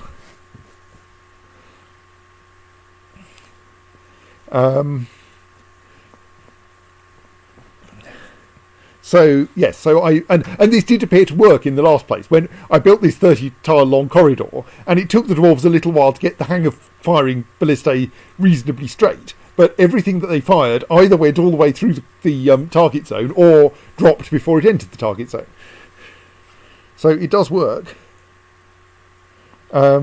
Yes, the misses get caught by the collimating corridor, and fall one unit to the ground and hence don't get destroyed. And thus someone will have to go and collect them on foot. But this will only happen while the dwarves are inexperienced, and they'll get gradually better. So ideally we have this. I actually want the.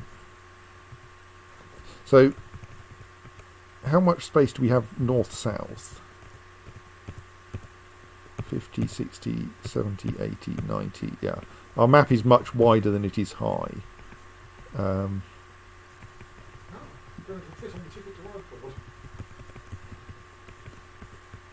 But if we at least start here, then we can get some of the collimating column in before,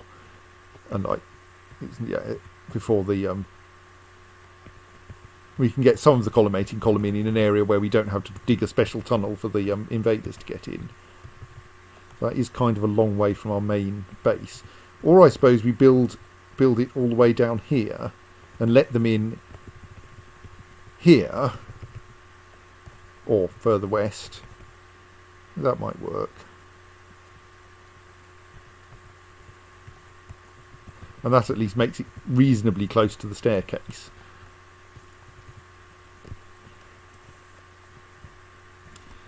So let's try to dig this thing out and see what happens. I mean, in particular, last game I managed to set up a ballista and never shot a hostile creature with it. Let's see if we can do a bit better than that. I set it up and successfully killed some test pigs, but never quite managed to shoot the zombie rhinoceroses. So if we build ourselves a bit of space, if we were to set up the left pointing ballista there, then collimator would be about that long.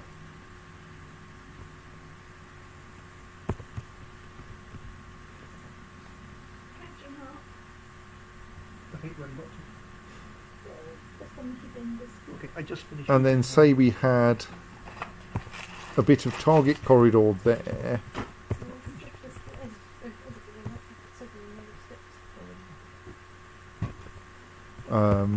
We'd obviously, and then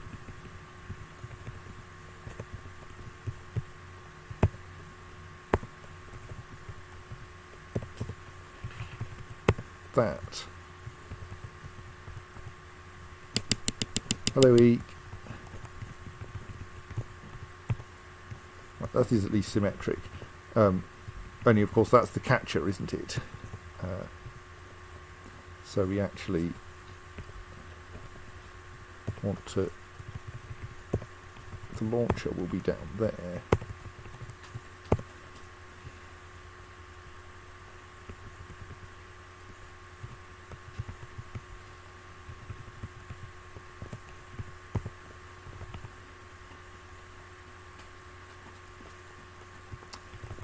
Right.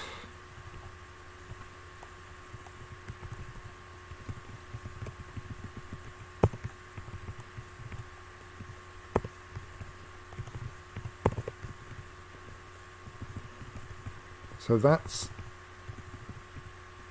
roughly the top layer.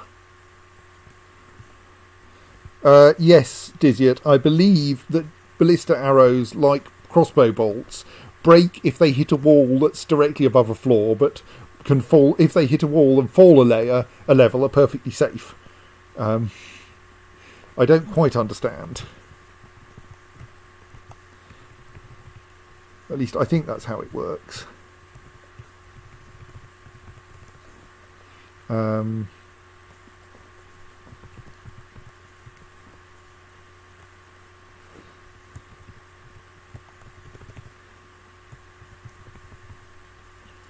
So let's dig out the bits that aren't the target zone first, I think.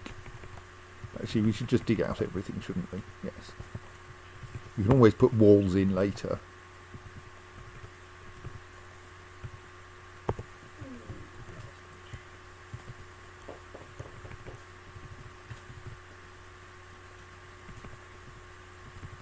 Yes, in fact, let's Let's not attempt to beautifully make all of our fortifications out of raw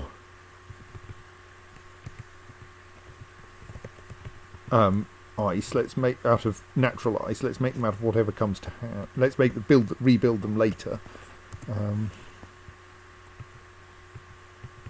Try to make this a reasonably simple construction.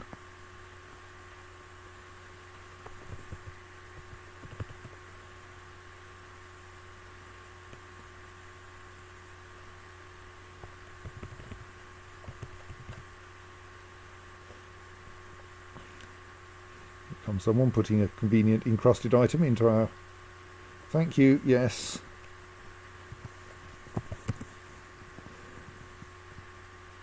Possibly not the best place to give birth, but if you want. How are we off for various things? Still got 65 logs, we don't need to cut any trees down yet.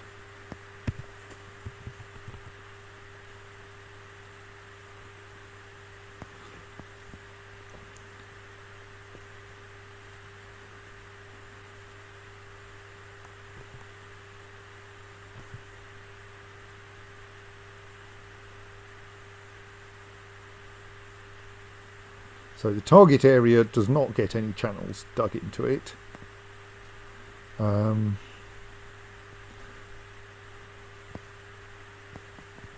So do we now have at least some... Yes, we have a small amount of cat meat available at least. And we could, I suppose we could just say we're going to start cooking tallow, and while it will... Yes, thank you.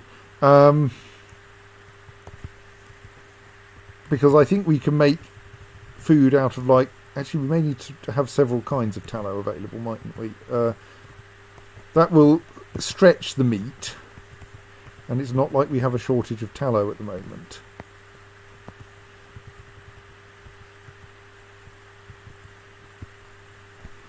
We'll keep the more interesting tallow.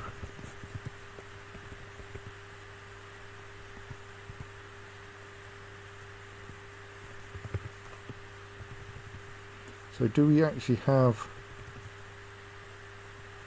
a... no, we don't. We need to schedule that. Please, very rapidly, prepare some lavish meals.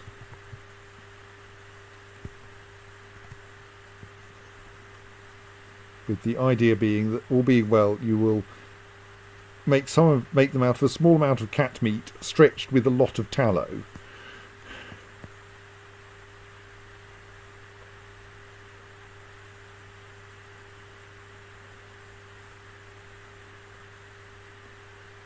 Okay, or apparently... No, you shouldn't be making anything out of plump helmets. Right, naked moldog tallow, crundle tallow. Can you actually make meals entirely out of tallow? Am I slightly confused here?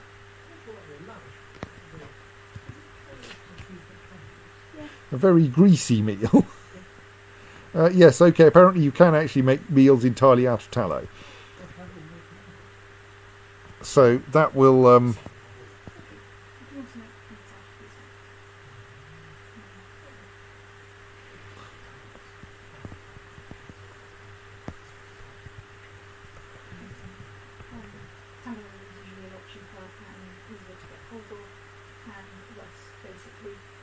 Before we had gas lighting and so on, we tended to use candles, but poor people would use tallow candles. So most of the candles like way down. These days they're made of paraffin wax. Yes. Which is not available either to rich people or poor people at the time candles were quite commonly used as propane. Yes. This is why in Dwarf Fortress... Well, actually Dwarf Fortress doesn't have candles at all. Apparently everyone can just see adequately well in the dark.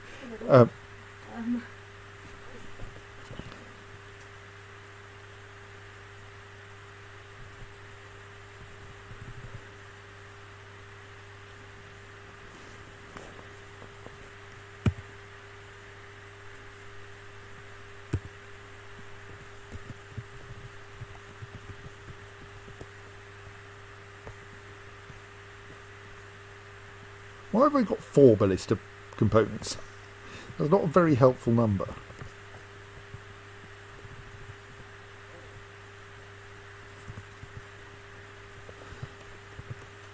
Ah, because someone's still building the other 2.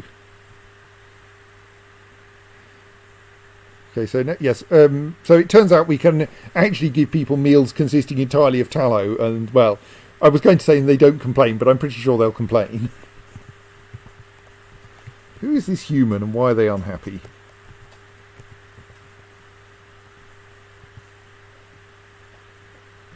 Are they one of ours? No.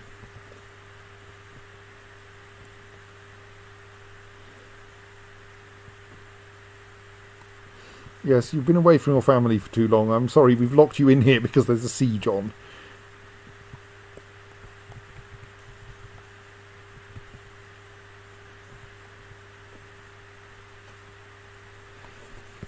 Right, so then we want the collimating section to be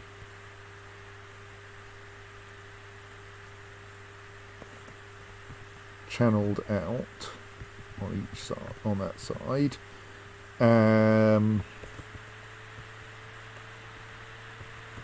And we probably then want like a reasonable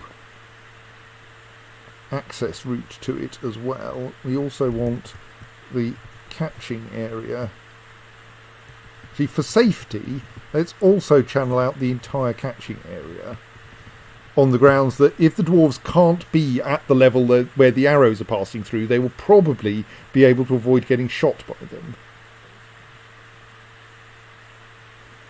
And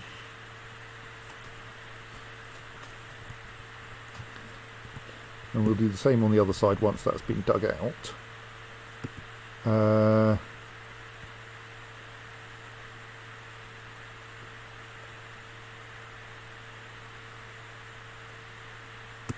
Actually, that's wrong. We want that square. That square will be the where the fortifications go. And we also need, of course, some corridors to allow people to get at these, get at the ballistae without getting shot on the way. And last time I did that by having them walk underneath the firing area, but that just seems like a recipe for unhappiness. So let's instead just dig an additional access corridor along there.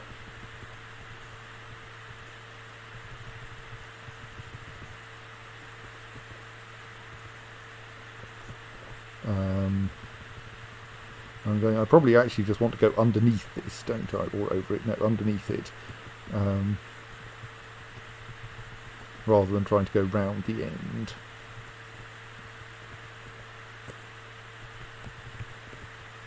There was that thing that I tried to build a while back.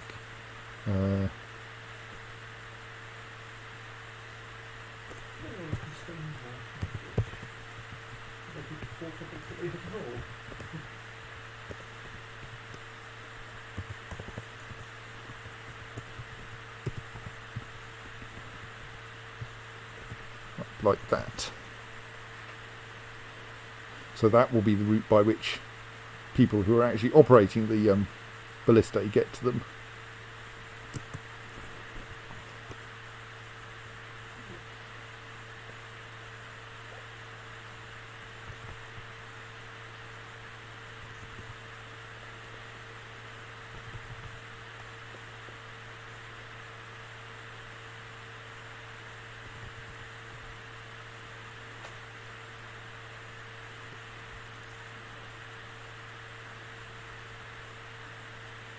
So we should have enough space to schedule the building of another ballista, except that we may not actually have enough parts to build it with yet. No.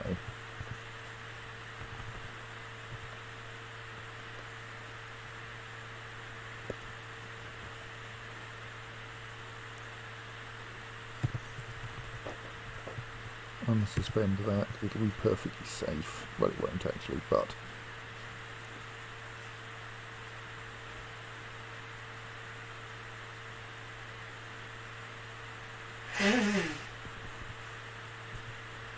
So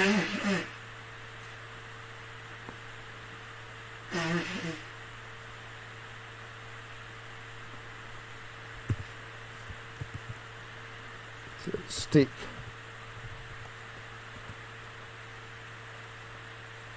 no, not there. Yes, there. Build some fortifications in the correct places. Except that one of the correct places is, of course, just where I've made the access route. That's fine. I'll put a wall in afterwards.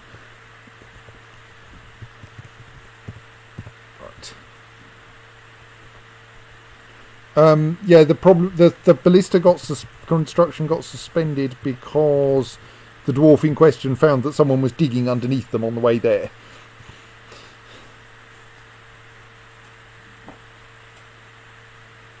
I think this siege is going to clear off before we manage to get their the seeds of their destruction built. If any party of hobbits and wizards and the like ever tries to come through here, it's not going to be like the dwarves delved too deep and awoken nameless terror. It's more like the dwarves delved in strange ways, colliding with each other and had a mysterious ballista accident. Yes. Well, we haven't been going for deep in this fortress. The last fortress went deep. I mean, not as deep as you can go. We only got as far as magma, and we set surprisingly few things on fire with it.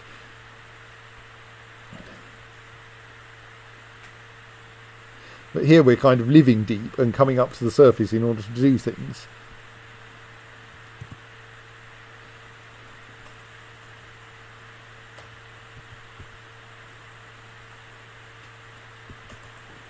So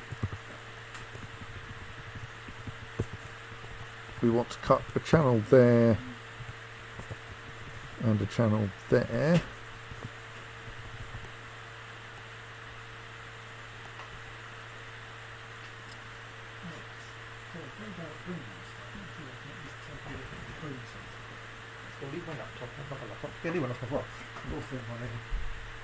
I think you're allowed to check out that before, provided you leave a better one there instead.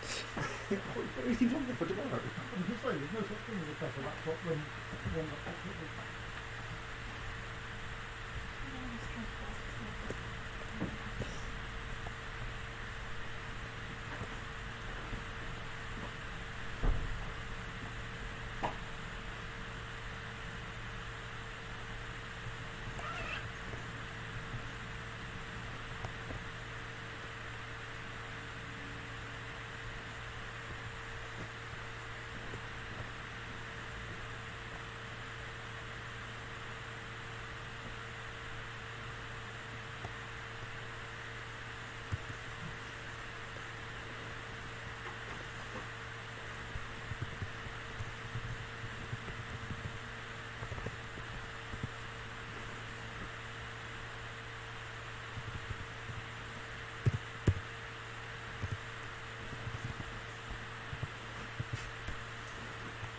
Still one ballista part needs to be made.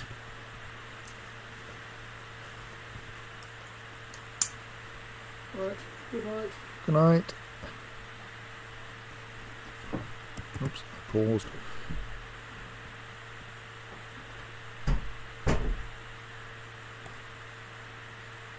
So then we should probably quickly schedule the construction of a few wooden.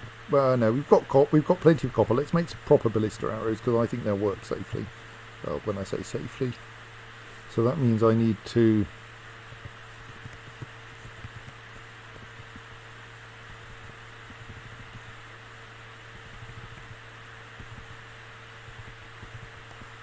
At the metalsmith's forge, make some copper ballista arrows. Make 6 of them for now and see how that goes.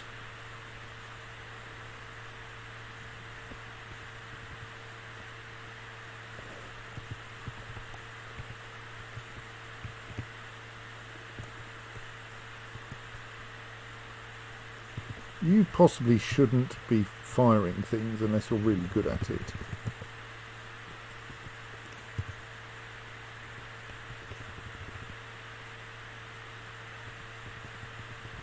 Yes, because you should be making things. Yeah, don't operate. Yeah, actually, you can't do the right kind of thing, but still, that will help. That will get my dedicated siege operators in there. There goes one.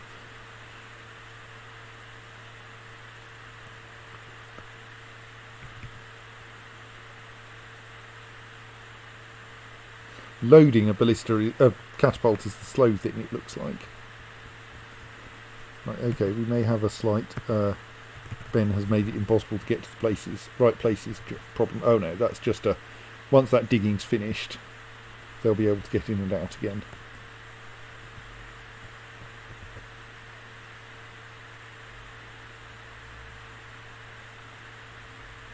Hang on, I've put those stokes, I've put those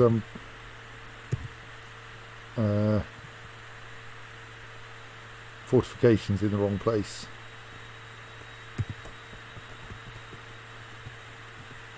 That cross connection was meant to go on the public side.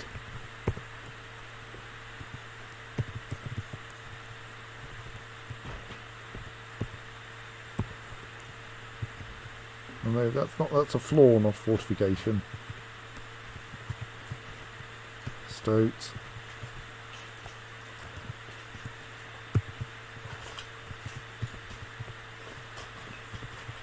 Fortification there, made of ice.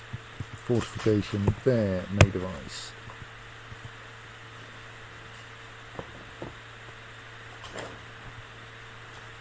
Sure, the stray kitten will be fine.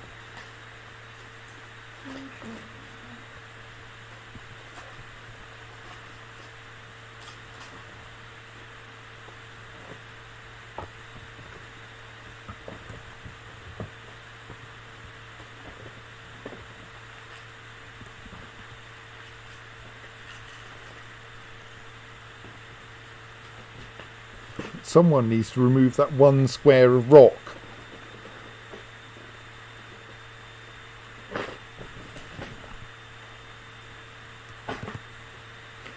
We haven't yet connected up the corridors that the enemy will actually be pathing through. I'll try. The idea is I send them in a loop around this, and then probably into the somewhere into the fortress, or possibly just to somewhere with something they can attack. Possibly I send them into the mortal coil on the grounds that there's nothing else for them to do then.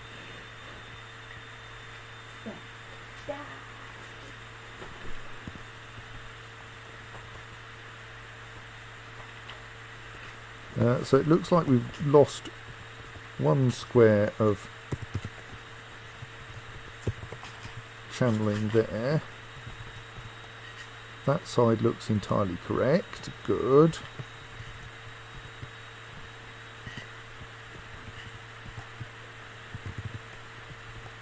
We can also install a ballista there.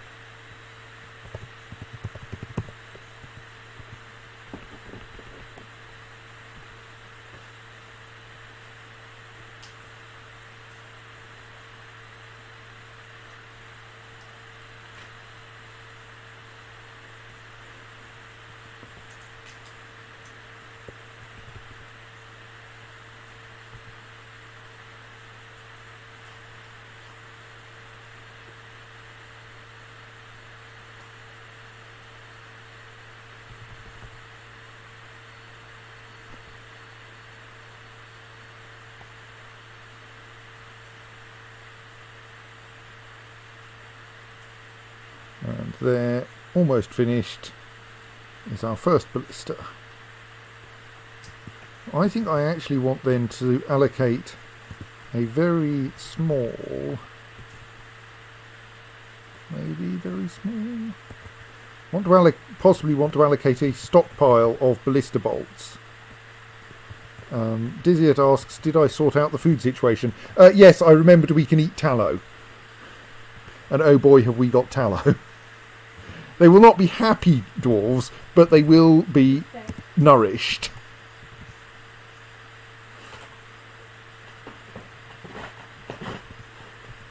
Right, so Now we just need to decide how we get the enemy to pass through this.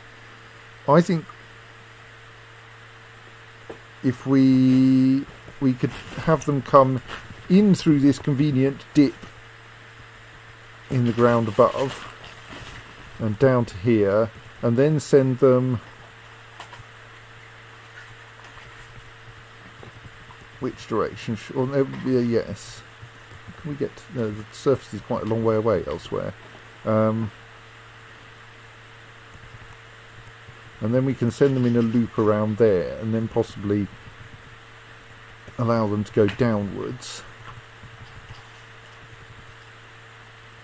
We can't quite... I wonder if we could route them through the mortal coil backwards. I mean, what I did before with the mortal coil was to connect it to the stairs but put a bridge in the way, and that for some reason was... they considered adequate, that it was worth coming in. I mean, it was full of stuff as well.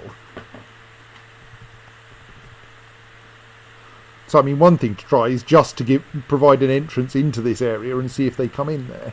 Obviously, we don't want to do that right now, though, because, like, the outside world is full of enemies. So, we would do that then by digging a tunnel there. And then we'll stick a drawbridge in that.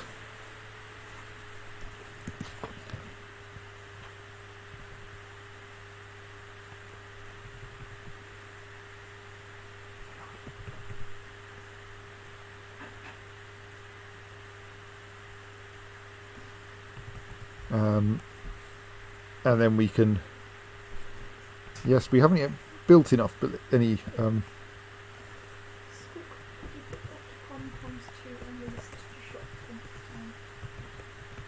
So we've got 3 copper ballista arrowheads, so we should probably then assemble 3 copper ballista arrows.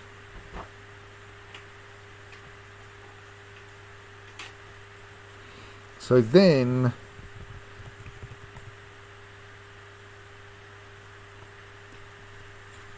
we probably... I mean, I think... I want to have some stockpiles up here, at the very least, in the squares that the arrows will end up in. So here, for instance, that we can, so that when the arrows end up in them, they won't get moved anywhere else. And if we have, like, the last 3 squares on each side as the stockpile. See how that works?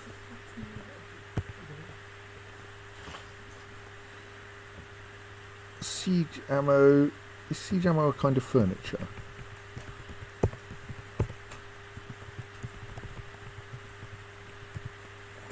Yes.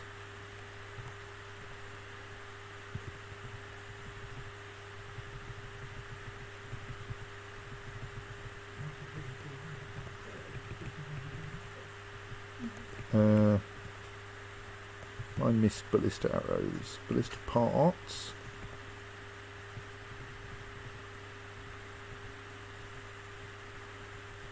Siege ammo, right, yes.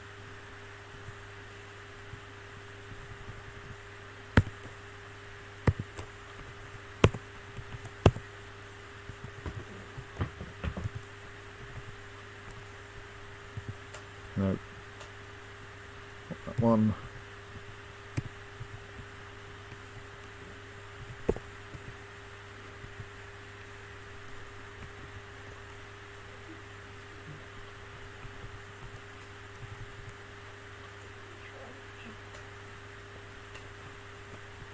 So now we can build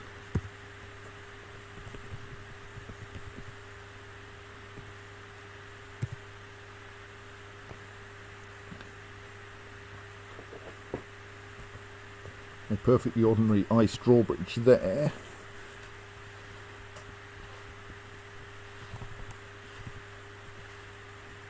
And then that will be the mechanism by which we let people in or don't. The siege is cleared off anyway. There'll be another siege. Well, that's weird.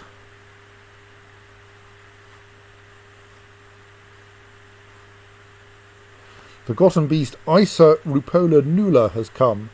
A towering humanoid composed of coke. It has an enormous shell and it appears to be emaciated. Beware its deadly dust. Right. Coke, not cake. Cake will be much easier. I mean, coke is not very worrying. Like, I suspect coke is not that solid.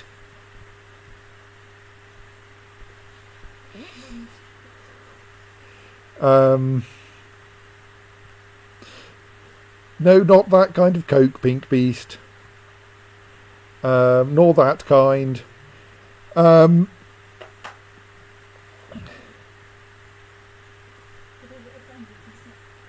It's the kind you use to fuel your forges. Oh yes, I would probably would because it's dwarves. So Unless we've got a hitherto unexpected set of Andean dwarves. so the problems we have are, one, it may turn out to be. It does. I suppose we can just take the usual approach. It doesn't spin webs, therefore we can catch it in a cage trap like all the others. That will do the job perfectly well. So we just need to call everyone inside briefly, which probably involves adjusting the burrows so that the oh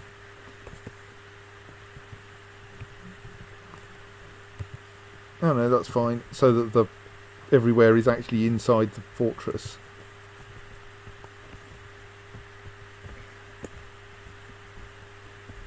But everywhere I've dug recently has been anyway.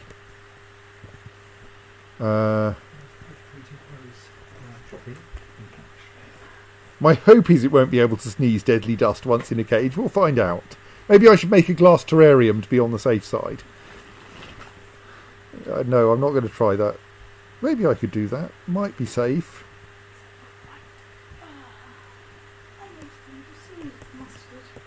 Right, so everyone out of the caverns, please, in the usual fashion.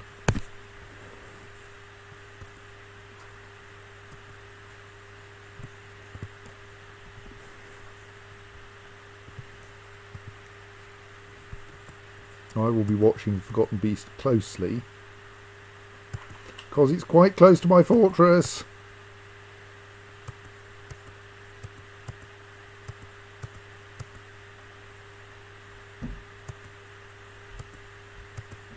Right, lock the door.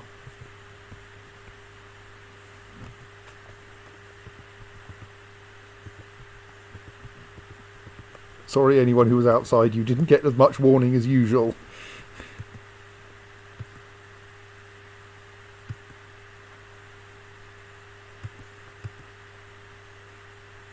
Still, there's a kitten there. Maybe we'll find out what the Forgotten Beast does with kittens.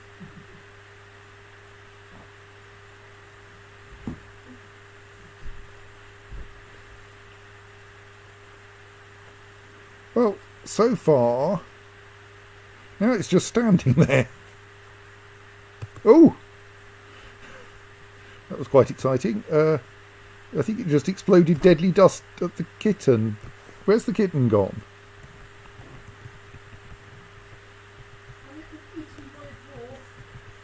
No, it's been exploded by the Forgotten Beast.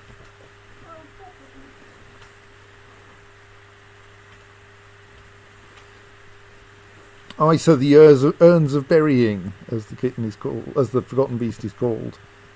The Forgotten Beast is caught in a cloud of ice of the urns of burying's Forgotten Beast frozen extract. Not so much frozen as just solid, but yes. So I don't know that we got to see its deadly dust being deadly, because it did just kill that kitten quite efficiently.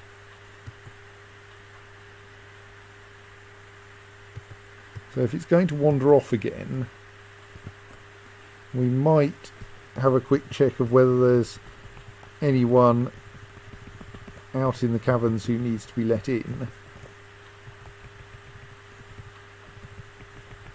Looks like there might not be, which is nice. There's a kitten. Sorry, kitten.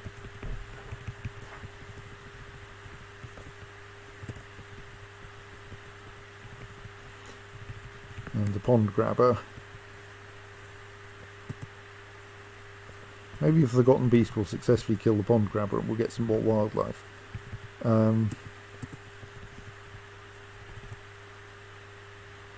So I think that means that we are actually in a reasonable situation.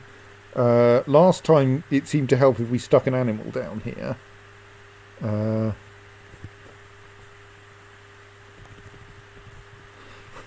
pond grabber is a thing that hides in ponds and grabs you, not a thing that grabs ponds. Excuse me, just getting my font size back to normal, thank you.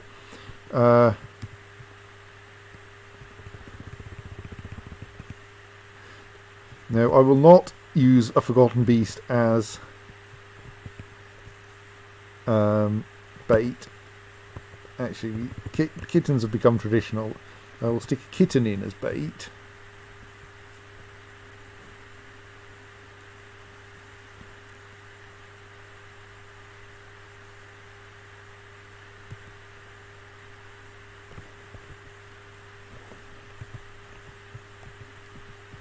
Oh look, I labelled the levers. What a sensible person I am.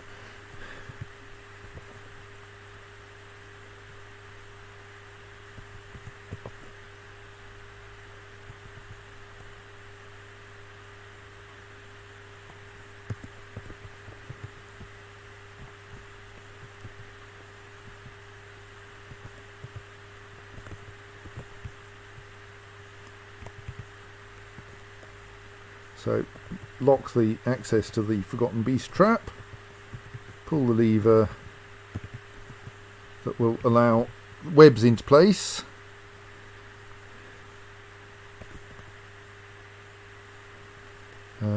No webs yet, which is slightly unfortunate. Possibly because the Forgotten Beast can't see the kitten. Oh well. This may take several kittens. Pull the other lever.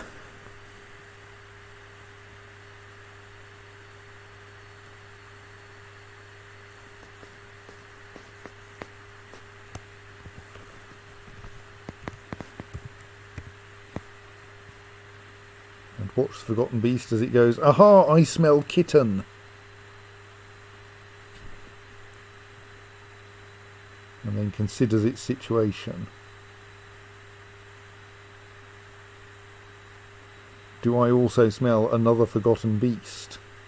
Do I smell cage traps? Am I just going to stand around here in the caverns until the person playing the game gets bored?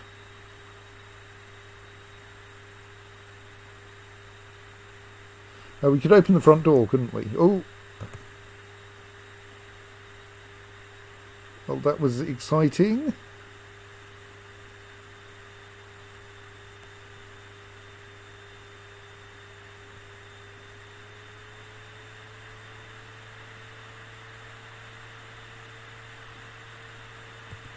Okay, the Forgotten Beasts are now, since they both have ranged attacks.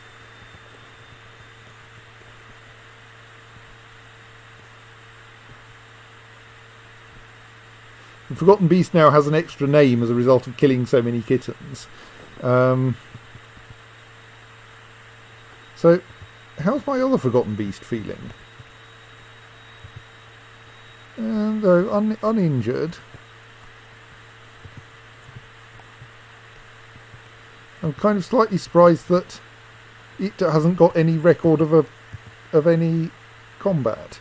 Like, I'm hoping it will throw webs at this one, and then this one will get trapped. Like, they do seem to be at least slightly ill-disposed towards one another.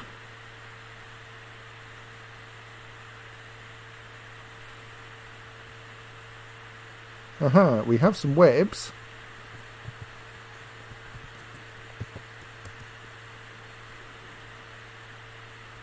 Now, if this Forgotten Beast can get tangled up in those webs a bit... The two Forgotten Beasts are the H's, yes.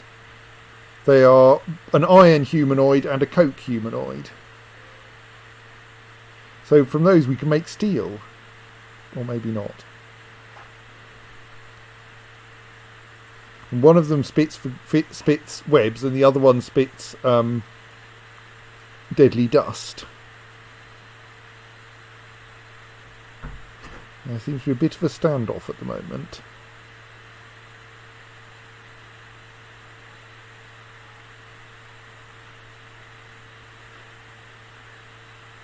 Our coke one has not moved since the web spinner threw webs all over everything.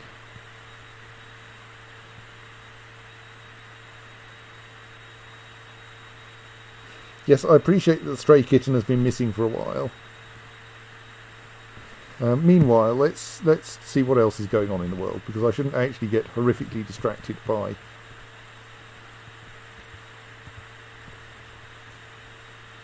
Yes, the web spinner is the northern one of the two.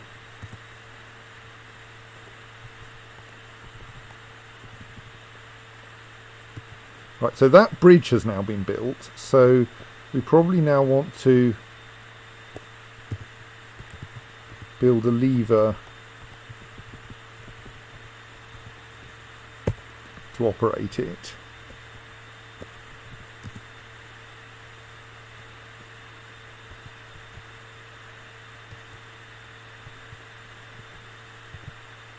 So, how are the Forgotten Beasts doing?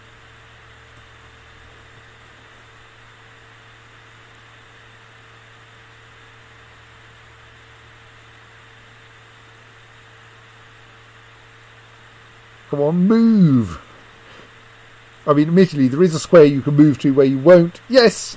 Second Forgotten Beast cage trapped.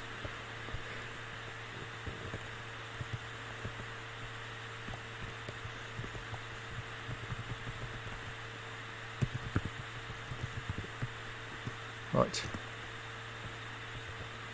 Close the doors. Retrieve the Forgotten Beast.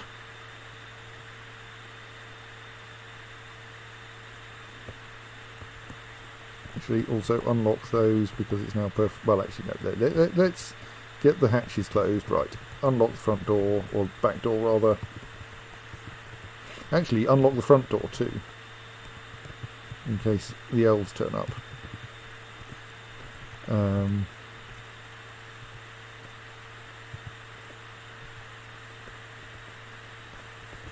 Unlock that hatch.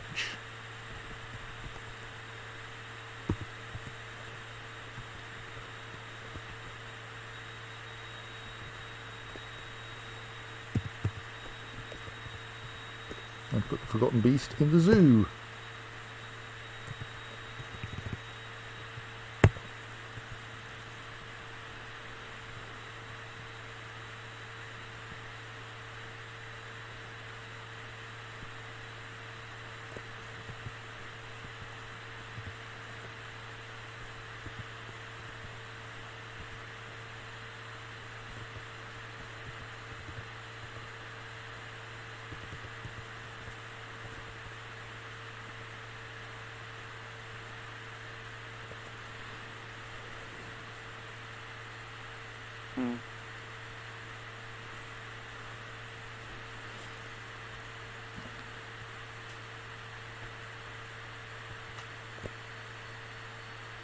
Of course, we may have the occasional problem of dwarves managing to get themselves caught in the cage traps themselves.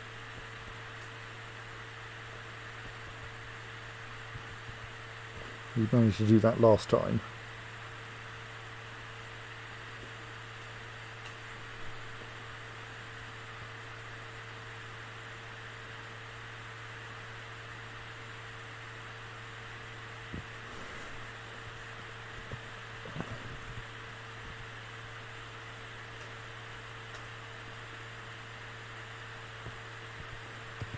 Doing...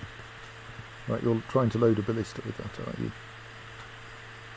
See, this is the point at which I discover what I did wrong with my various bits of layout. Like, we don't want it to be usefully possible to walk through the ballista to get to anywhere.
Yes, those ballista arrows are quite heavy.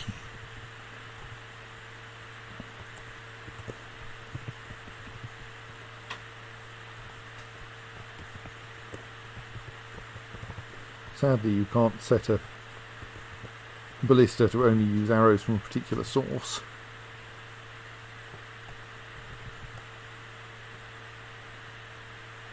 Though possibly we can just lock people in such a way that they won't be able to get terribly confused.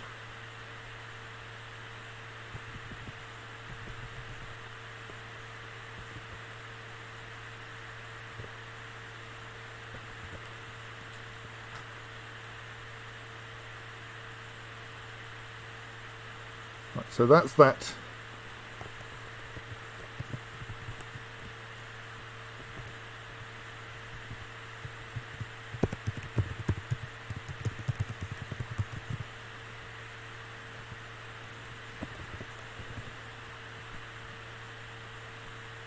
Connected up, dug out, which means we do rather need that connection made.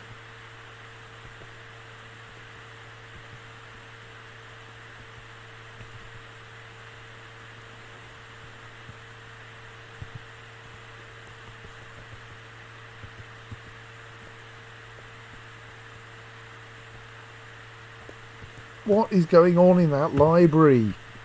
Completely full of scholars. Half of them are discussing systematic experiments and the other half are discussing military ethics.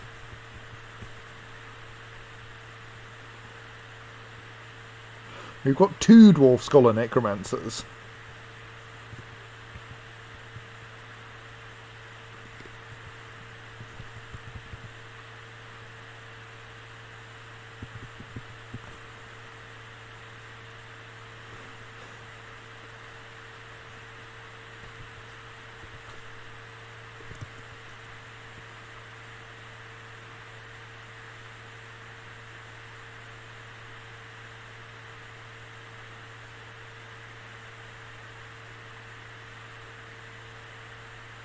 Just pondering whether I should attempt to organise things so that people stop walking through the ballistas. I think I do want to prevent that. They should really access the ballistas from behind for the most part. So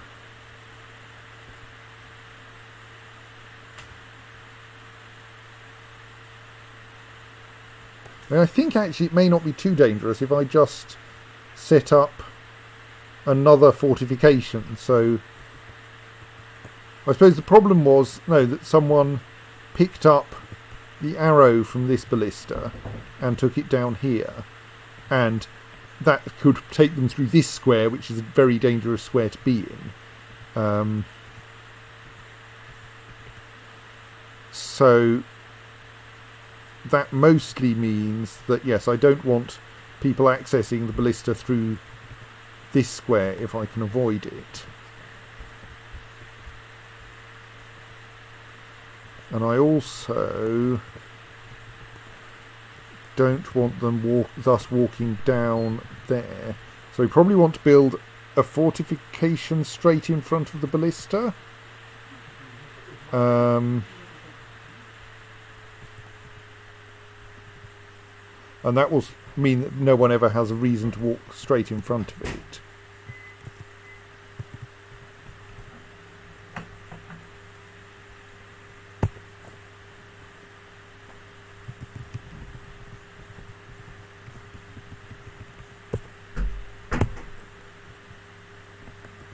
But then, in order to make it possible to access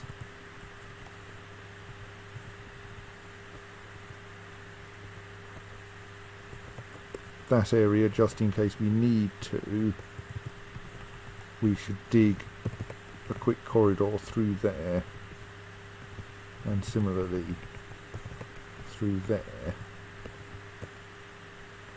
And then I think, to ensure that people don't come in through that side, we want to dig something like that and stick in a wall there and do the same on this side.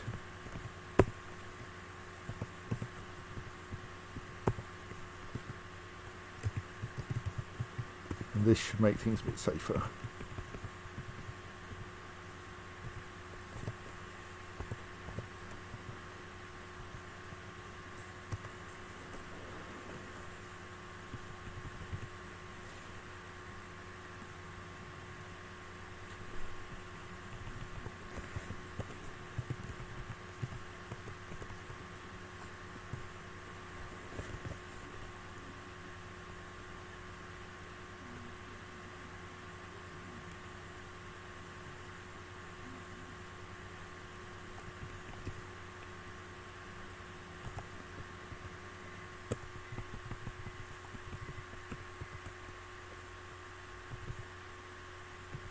There are lots of odd little bits of building and digging that people need to do up here. The bewildering jaws are visiting.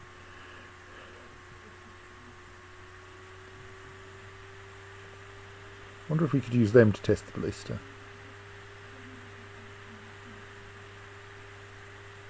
Now, there may be a slight problem of us occasionally locking people in while we're waiting for some digging to happen. Someone will be along in a bit, don't worry.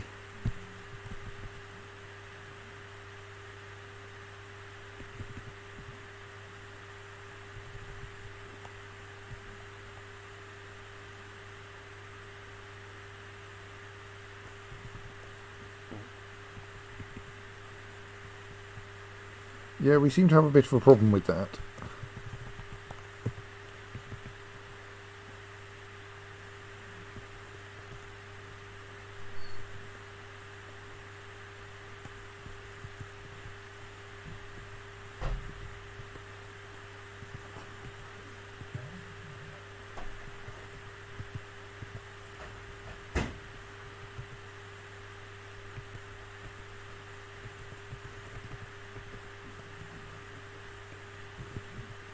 I'm not quite sure how we sort out all of these thefts.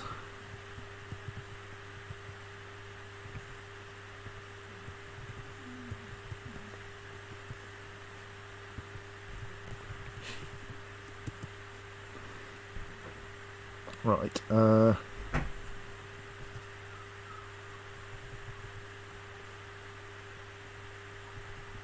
So I think now no one should have any cause to walk through the dangerous parts of the ballista. Hey, Dwarven language has a word for boat. Even though such things are kind of difficult to achieve.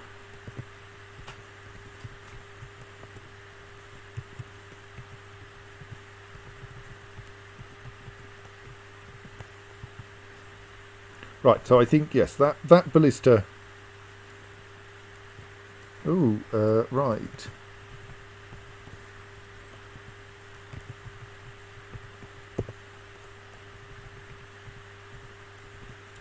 But we don't know by whom.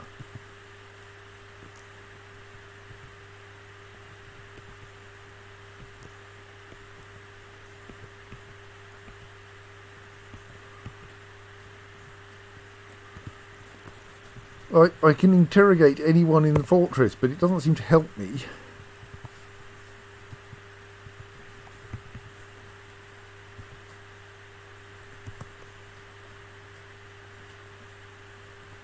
Well, as long as it's not jewellery. No, we're not going to export spears.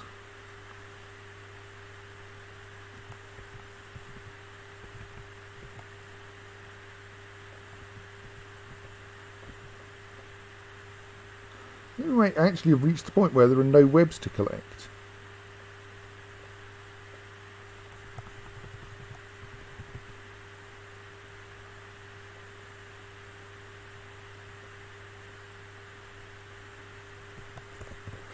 Is that lever hitched up yet? Right. Let's close off that entrance since we don't currently need it.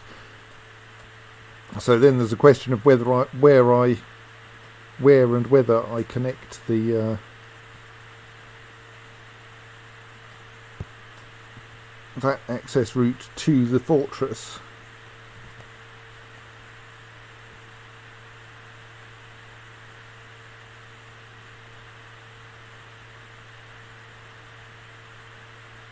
Suppose I could do something like wall there, door there, and so anyone who's trying to knock the door down will get to spend quite a while standing in the path of the ballista arrows while they're doing it.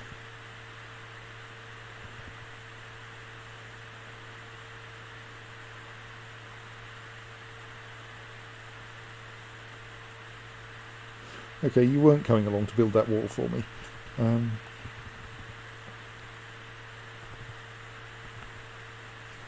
Anyway, how is our ballista arrow situation going then?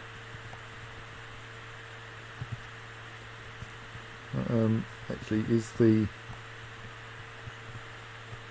So presumably made the other three then.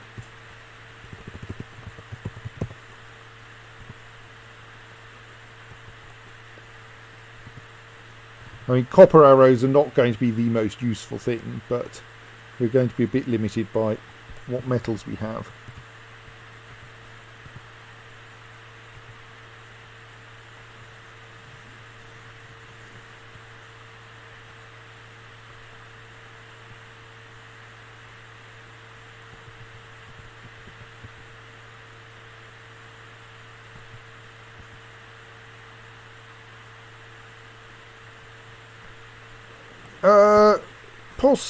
I'm actually wondering about just having the nominal exit for the enemy be straight into the service corridor.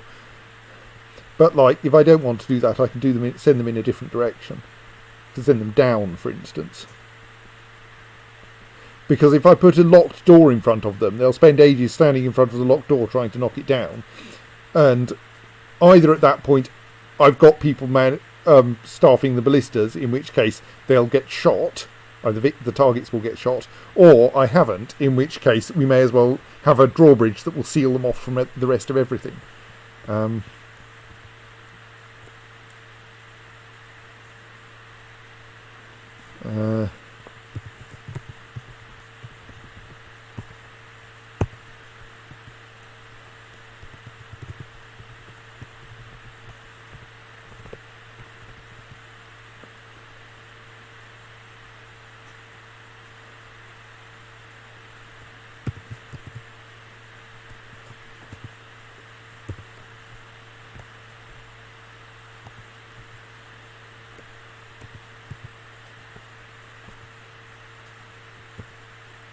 It may not be safe to make it out of ice.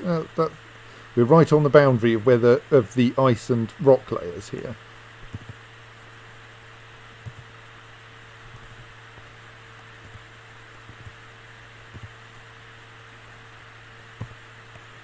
Make that one out of granite for safety's sake, in case it melts.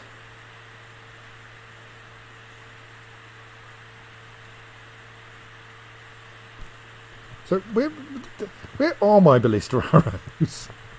I should have 3 of them. One of them's loaded into the right-hand ballista.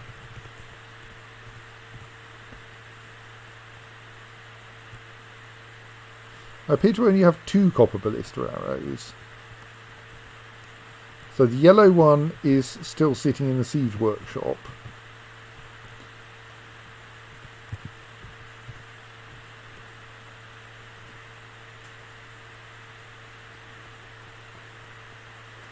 But is tasked with probably being delivered to a... so that probably means we need to...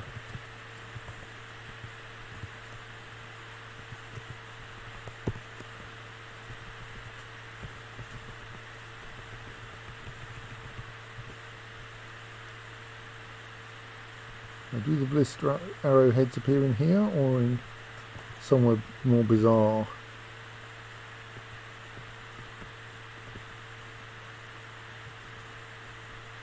Ballista arrowheads. So we currently have 4 and... Okay. Maybe we've run out of some critical material like charcoal. Thought I had a job to make charcoal though.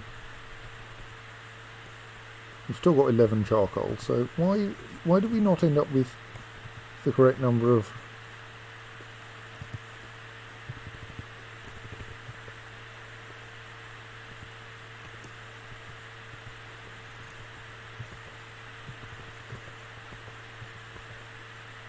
arrowheads? Make 2 more, please.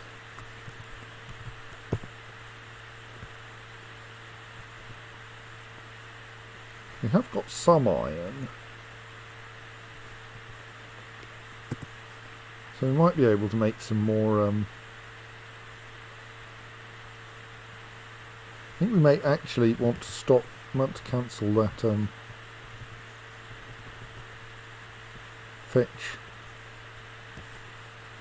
Gather. Oh, that's probably just auto gather, isn't it? Turn off auto collect webs for now.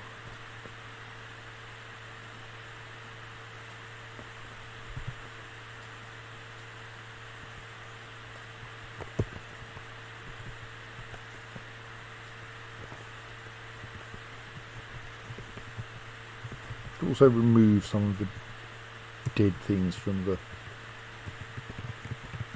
Yeah, let's actually use this nice pile of goblinite.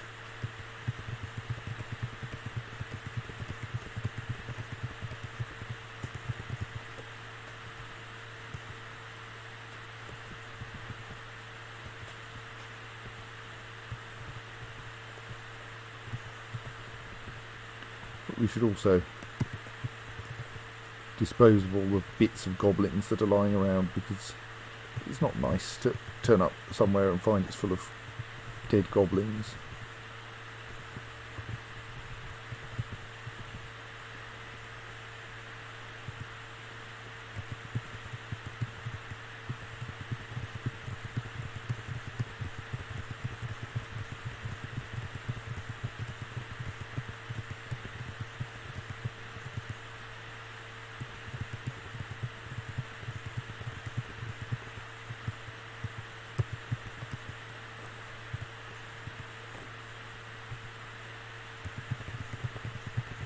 Though admittedly large clothing is not really useful stuff. And we could sell it to the humans, but...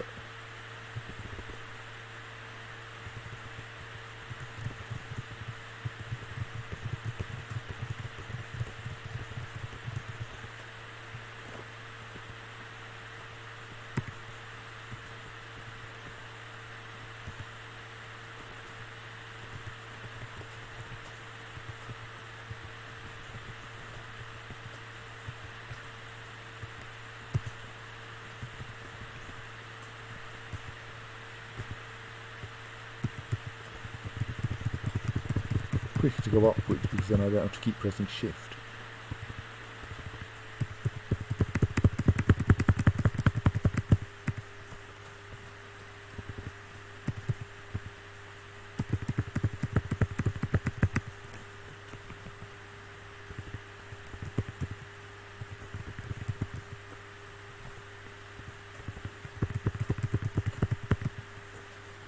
Why have you not brought that book in? I mean, really.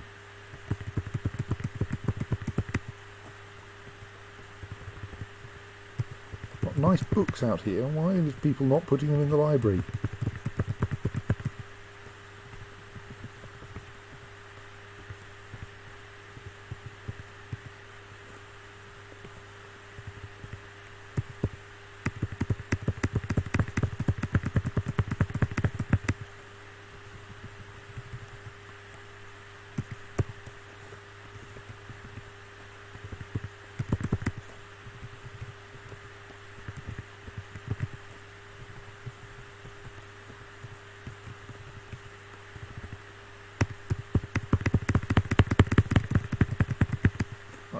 That's some of the... This lot's probably mostly just crossbow bolts.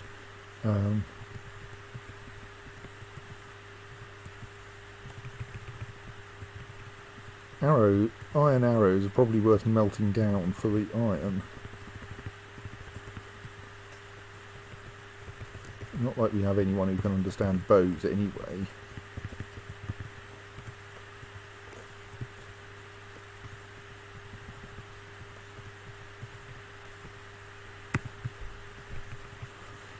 Right, well, that's most of the craft on that layer, marked appropriately at least.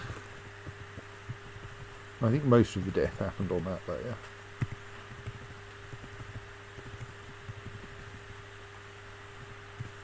In particular because everything else is like the steep cliffside, so each layer only has a very small amount of stuff on it.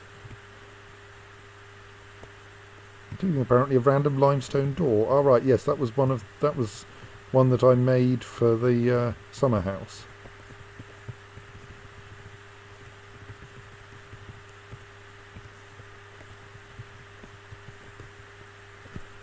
That'll do.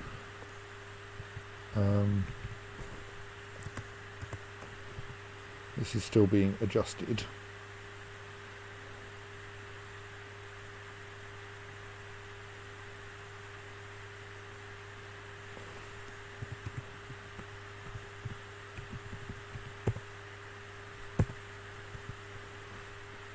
Well, we found a use for that limestone door. Of course, people carrying ice through the rock corridors may find the ice melts on them, which would be slightly embarrassing.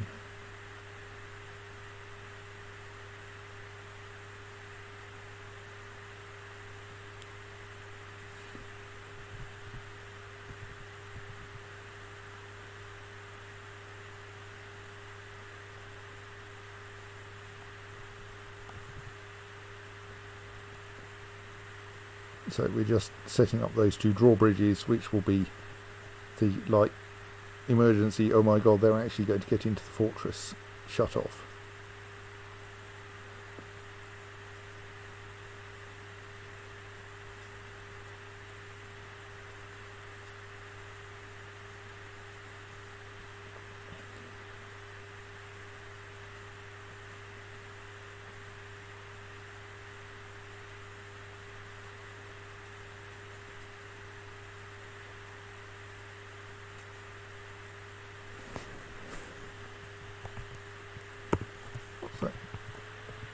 Weird colour there. Oh right, someone has been feeling ill. Well, it happens.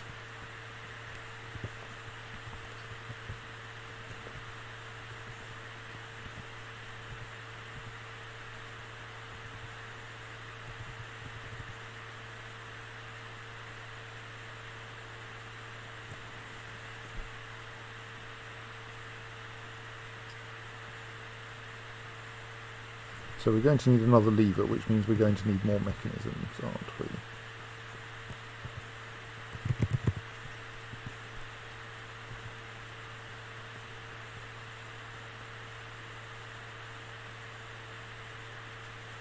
Yes, lots of objects are being dumped again. We should probably operate the lever at some point. Right, someone is assembling another ballista arrow.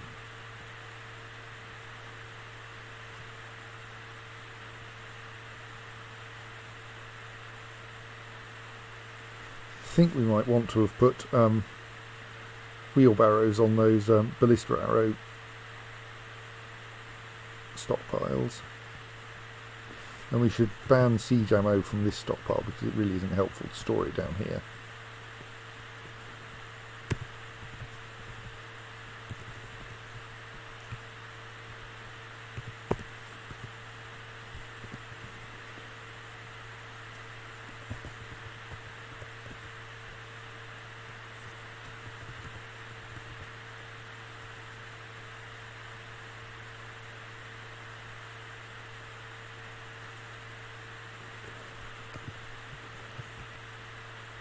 We have someone who is a skilled siege operator.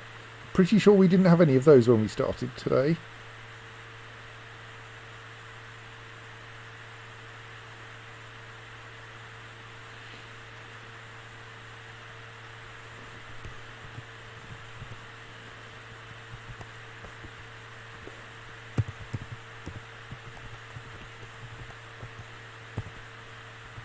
Oh, and how are things going for the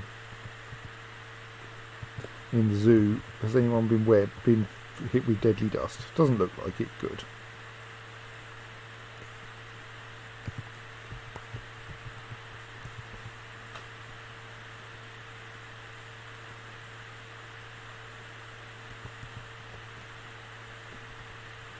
Well, I may have to enlarge the library again.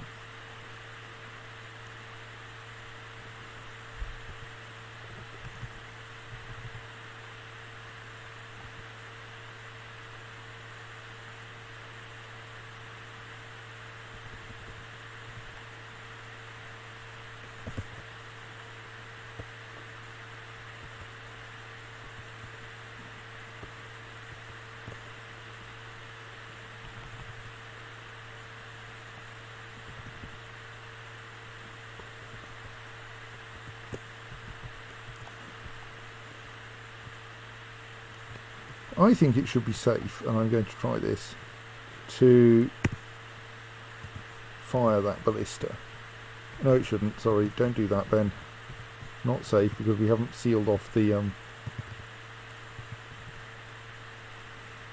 entrance route yet. Actually, yes. So what we should now do is do that. Build a wall here.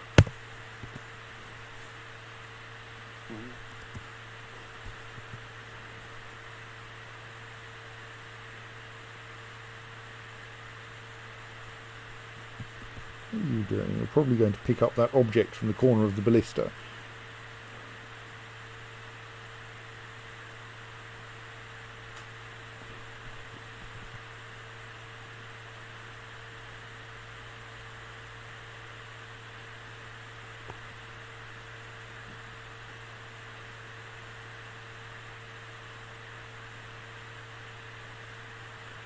So once we have that wall built, then now if we lock this door, no one can get into the target area.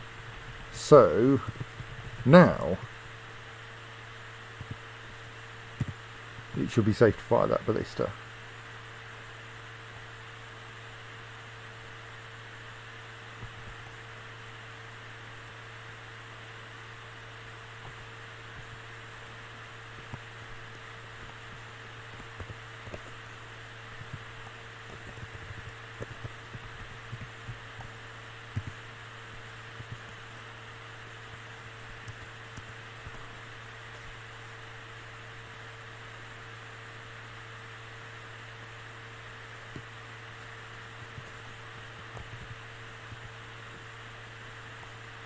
Because it's not possible for anyone to get into the target area. And it will probably not work very well. Yes, the arrow gets part way along the corridor, falls down, someone will have to go and fetch it. It will all be rather tedious.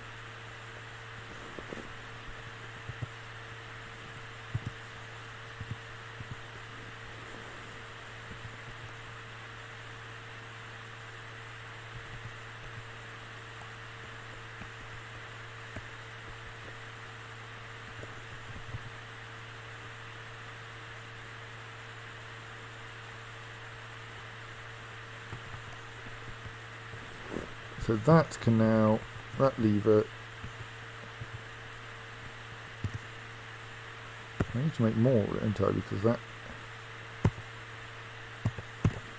we want to link it to both of those.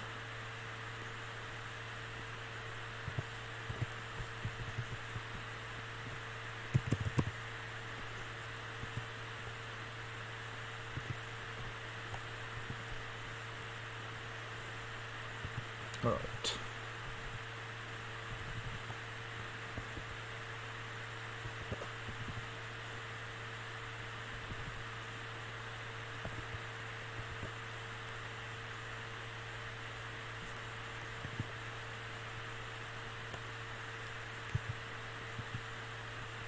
I'm drowsy, so I'm going to drink, probably because I'm also thirsty. Of course, lugging ballista arrows up the stairs is hard work.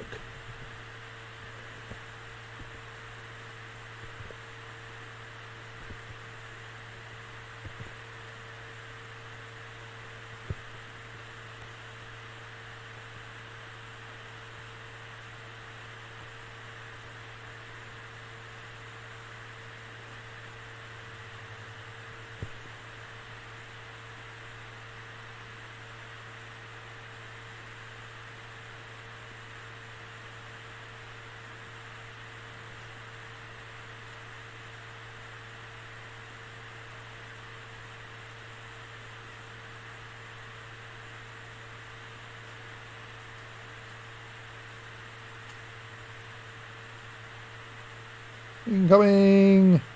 Clonk. Well, no one got killed by that arrow, at least.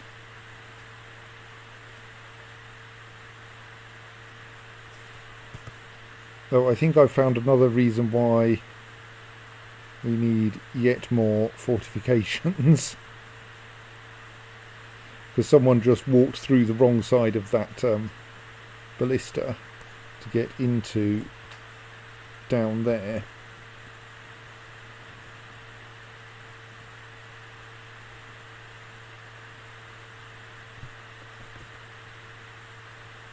And possibly the thing to do is to remove all the ramps so as to limit their routing. I think we also want to build a fortification.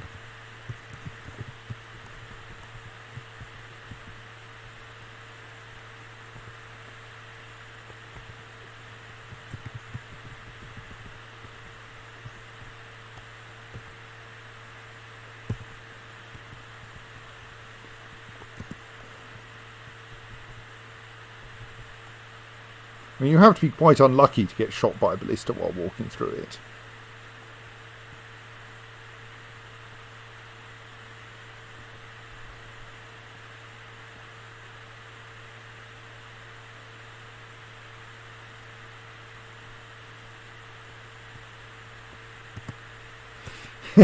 But as Pink Beast points out, you only have to get unlucky once, yes. So I think actually, I think the rule should be there should only be one means of access to the ballista. Because that way no one will ever walk through it, which means I've constructed the entire thing backwards.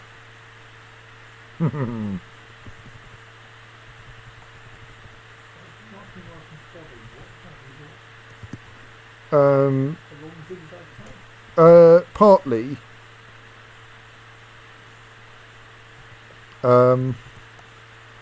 So the arrangement is that there's a ballista here that fires where the X is, that points left. There's this section of corridor which is for ensuring that the arrow is flying straight. Those are actually downward ramps. I should probably clear them out so that they're just open space. But a corridor that long is enough that if the ballista arrow were not fired perfectly straight, it would hit one of the side walls because the amount of misaiming is quantized. Then there's this area which does indeed form a kind of zigzag path, which is where I intend to put the goblins. And then there's this area which is mostly here to get you up to be next to this ballista, where the arrow will then stop, fall to the ground, be able to be collected up and loaded into this ballista, and then fired back the other way. Because ballista arrows are big and heavy, and the best way to move ballista arrows around is with a ballista. So generally, I think if you have 2 or 3 goblins, it may stop the arrow. So we might run out of arrows eventually.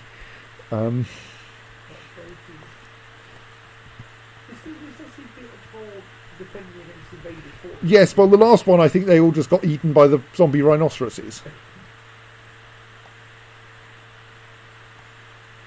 And now mostly what I'm doing is trying to arrange that people don't walk through the bits of the ballista arrow that are where all the exciting stuff happens. And thus I'm concluding that I've built my entire structure backwards.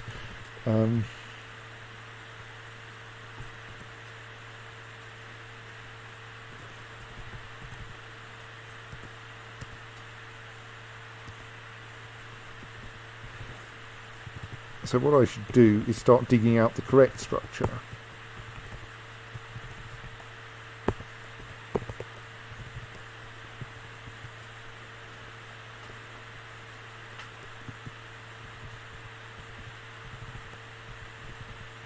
And yes, there are then a bunch of service corridors for doing things around here without passing through the path of the arrows.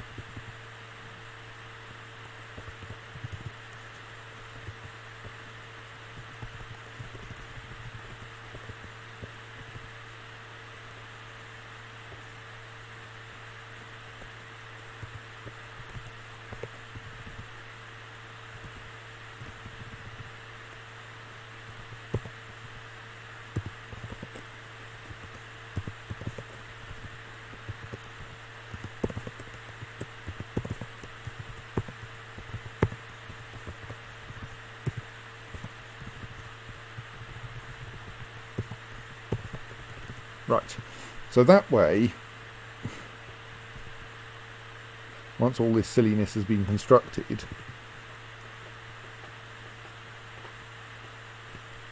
Thob Misty Earthen. Who is Thob Misty Earthen? Do I want them?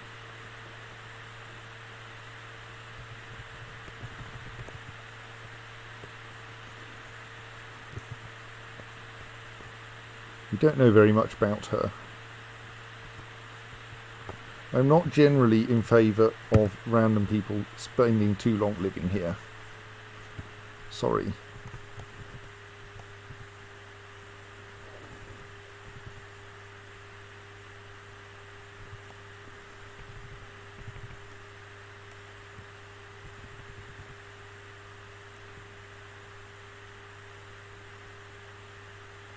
Well, that was a catastrophic miss.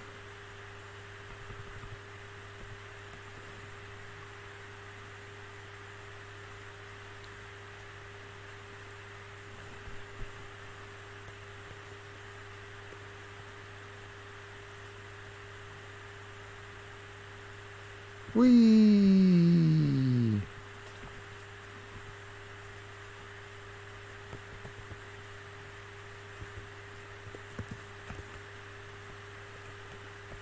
Slightly worried someone may have been clouted on the head with a falling ballista arrow, but they don't seem to have been, so that's good.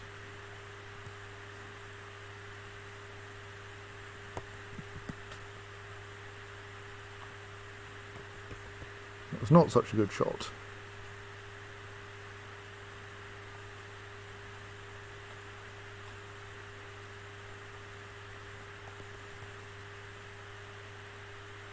Neither was that. Must do better. So now I can safely wall off that area there.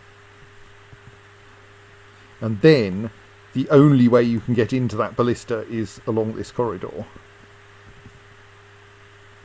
Along the southern corridor. Which means that no one will walk like that straight through the firing line. Incoming! Plonk.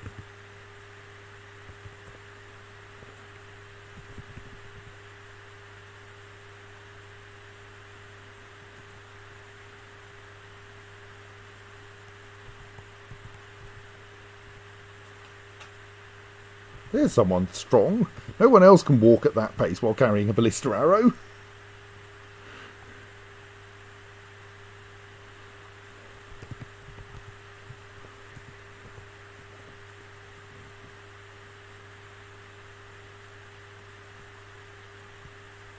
"13 years old and has a broad body bearing impressive muscles." Yes, hence being able to walk that fast while carrying a ballista arrow.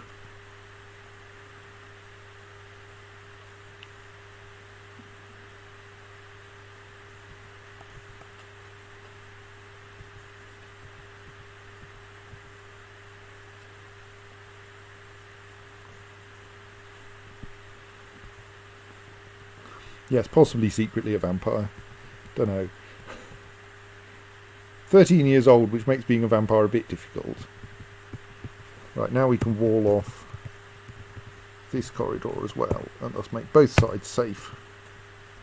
Roughly.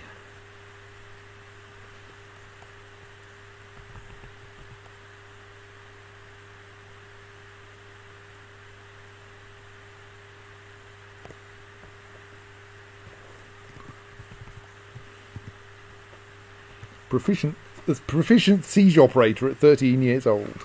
Excellent. No, are you going to actually fire it? Yes, good.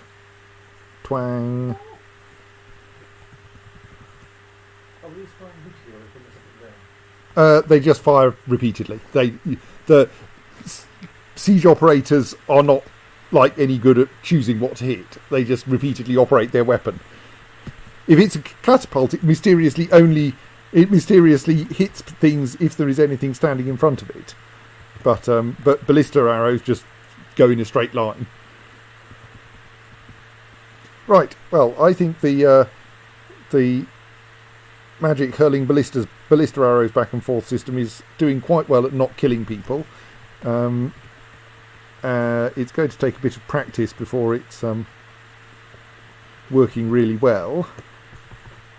But lots of people are helping with moving arrows around.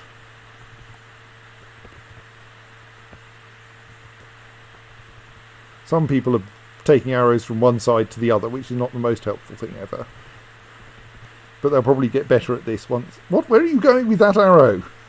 We need that. I mean, like, genuinely, where are you going with that arrow?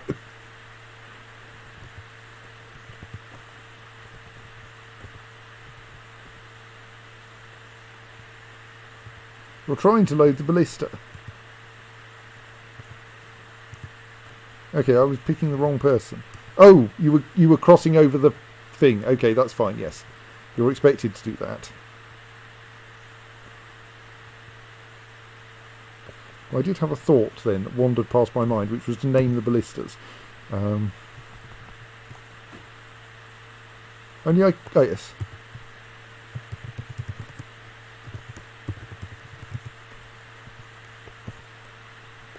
So that, like, I can remember which is which.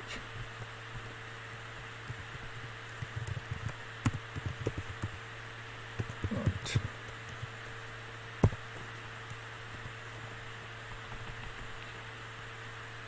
So yes, he still needs to get faster at loading it, but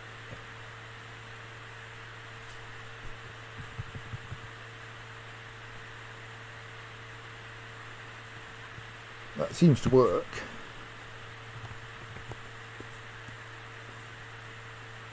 So I think mostly in order to make things less visually noisy, I should remove most of the ramps except for the one that's actually necessary.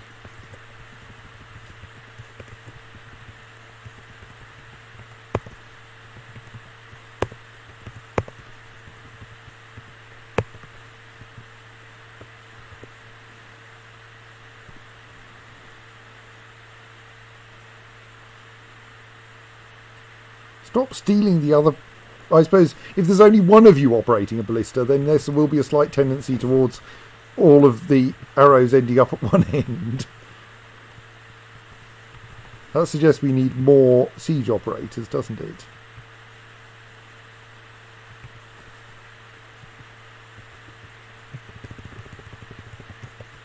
Here, you become a siege operator.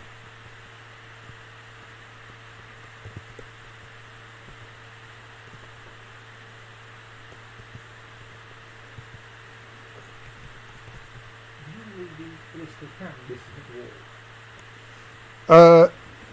So yes, but they have a fixed range of ways in which they can miss. So they either fire dead straight or at certain quantized angles. So yes, they will sometimes fire at an off angle and thus hit one of the walls in the collimating corridor. And so then go correctly. Yes. See, that indeed it just happened here. And while it's a bit hard to see among the even more visual noise because I'm destroying the ramps, there's now a copper ballista arrow down there, but someone has already been tasked with picking it up and putting it somewhere more useful.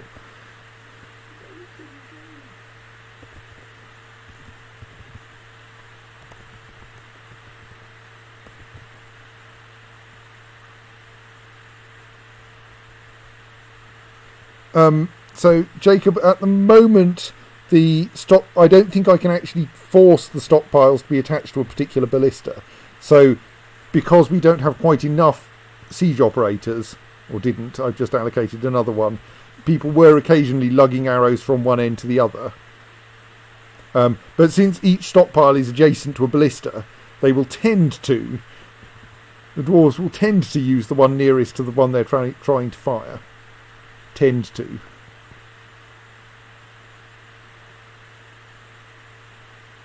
And at least one of our siege operators is ludicrously fit, and he's quite quick at running up and down the corridors with his arrows.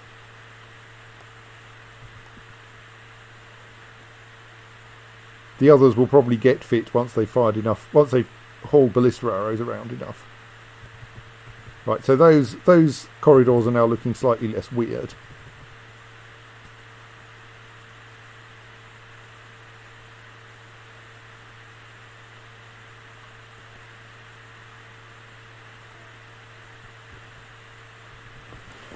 And I should hook up that lever to that bridge as well.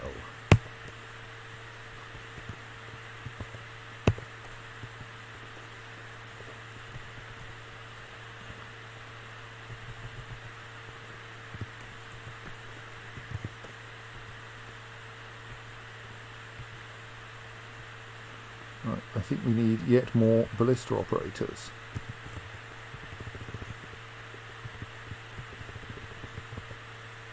You're already a siege operator. Well, why aren't you operating a siege then?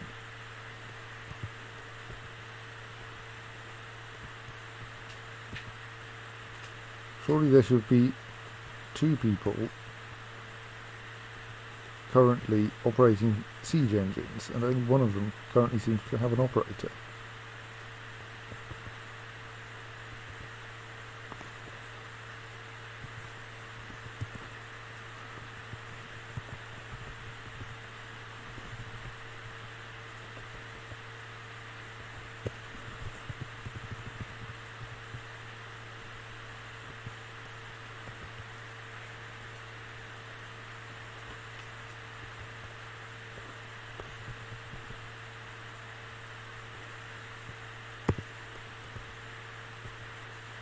Right, now we have 2 load ballista jobs going. One of them is with our weaver. Maybe we should not have someone who isn't listed as a siege operator assigned to siege operating, because that's just going to cause me confusion.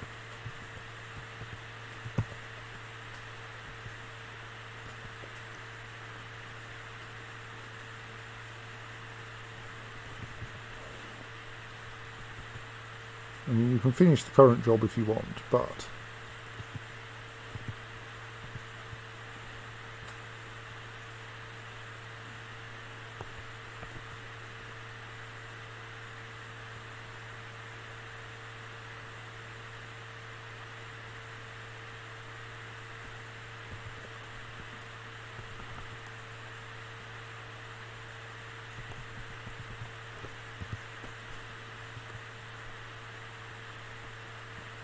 someone is carrying things too far. But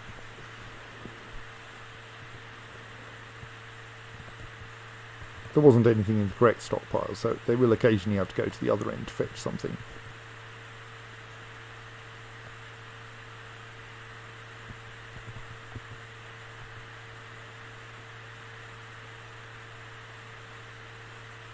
I mean, it's scary when they have to cross this square here, but I think it is safe because they have to drop down into this square and back up again, and I don't think they ever pass through this one.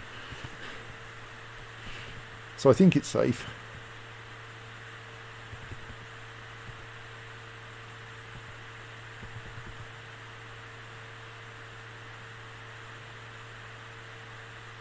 Right, well that all seems to be reasonably functional.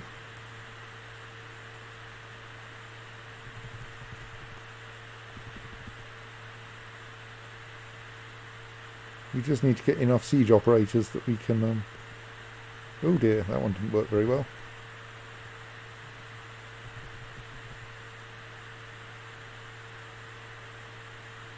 That we can operate siege engines from both ends continuously. Dabbling siege operator, you're going to take a bit longer. Well, I think that's a pleasant success. And twang. That didn't work so well. Well, keep practicing.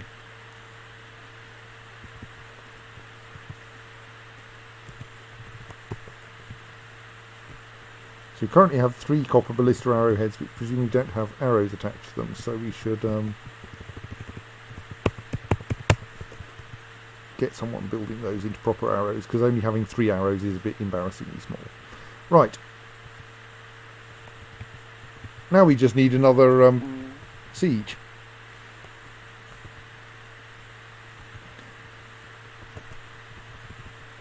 Well, we've definitely got more than 3 arrows. I just saw 4.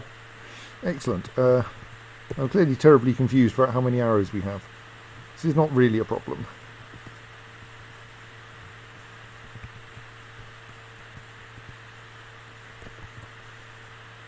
I could even make the stockpiles bigger if I need to.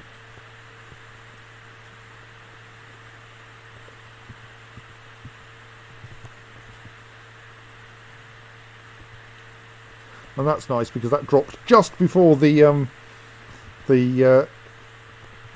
of the collimator, which means it was more or less working correctly.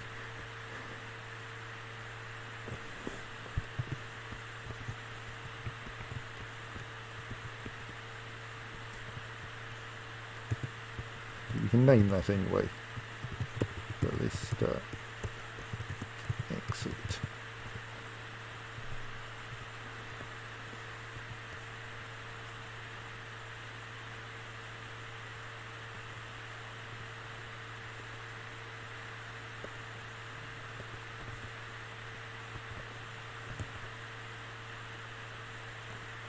Yay, right, okay, so yes, the ballista tennis system is working very happily,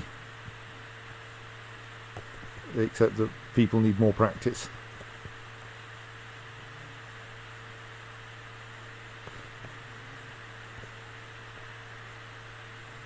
And occasionally insist on lugging things the entire length of the map, but there aren't any arrows at this end at the moment because the operator at this end is a little bit incompetent and keeps missing.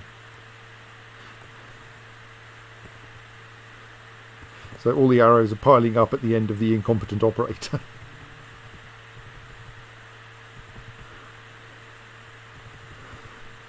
Right, I think that's a good time to stop for tonight because we now just need to wait for another siege to turn up and see if we can mince it really effectively. So I think it is time to say good night, and we will see you on Friday. Good night.